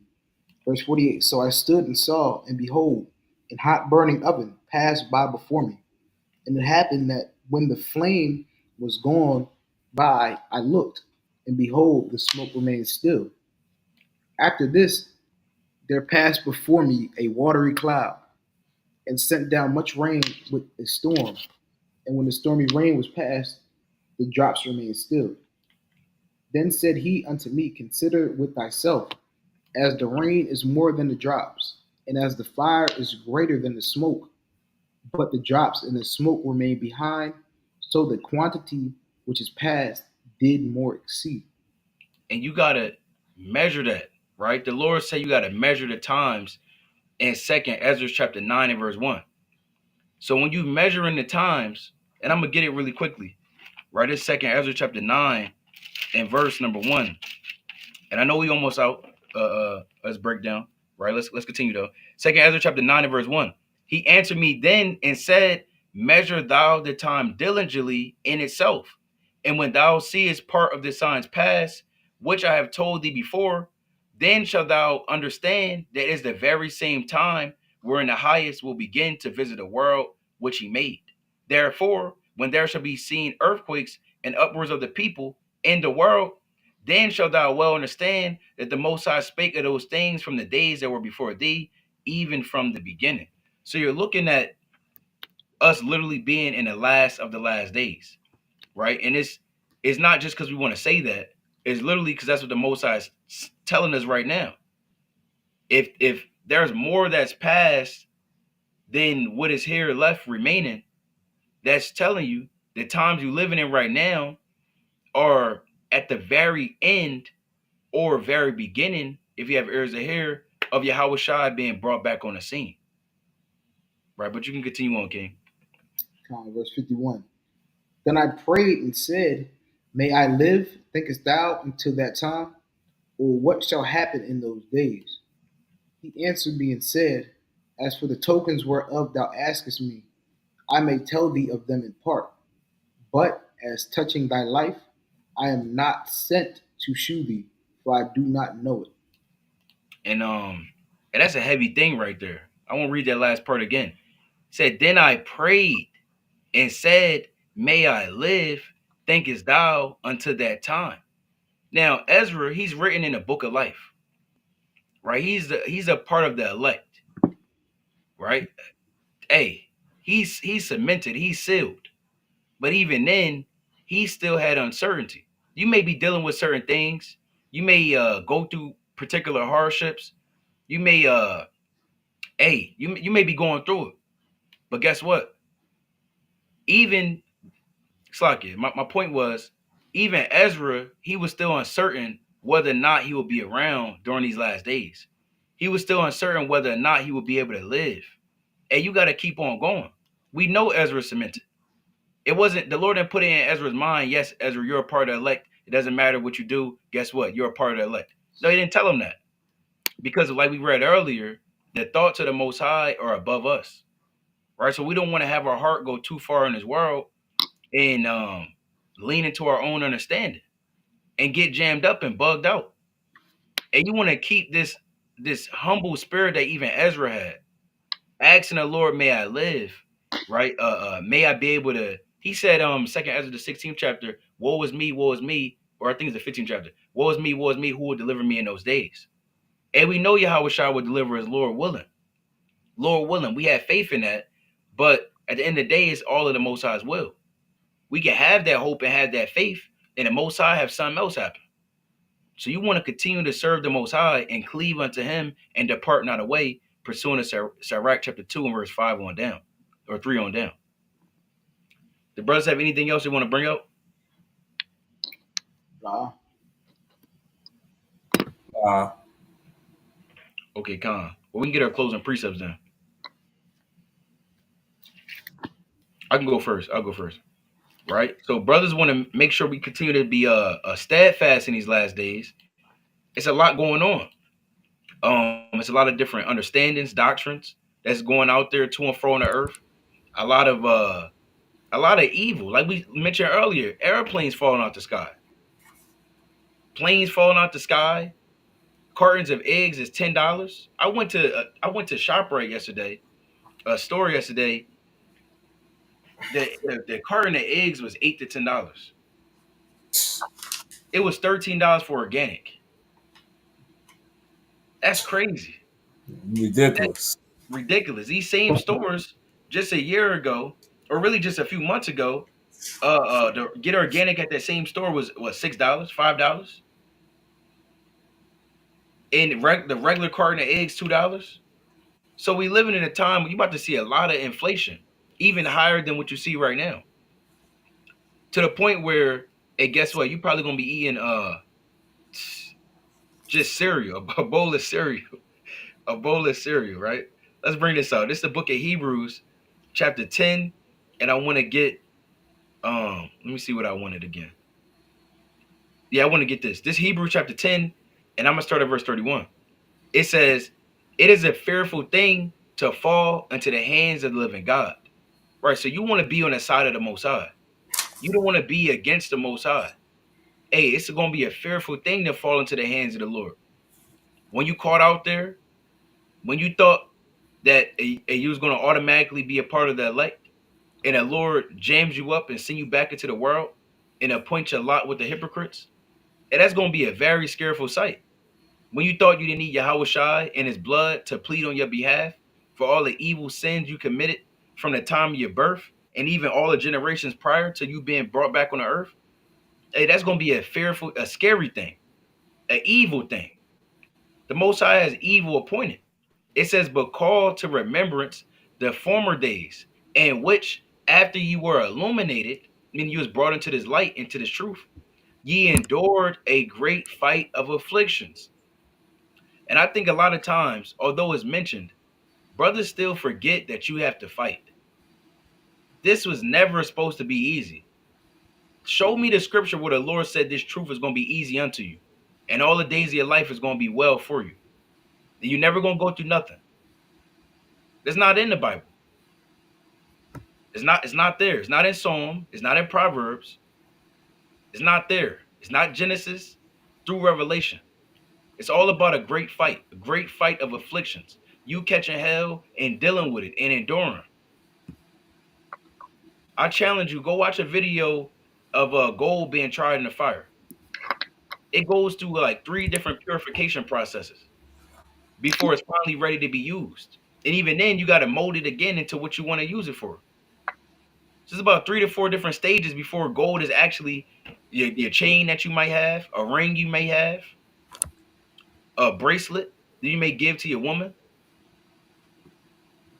You got to go through it. You got to go through that fire. You got to fight the afflictions. I'm going to read on.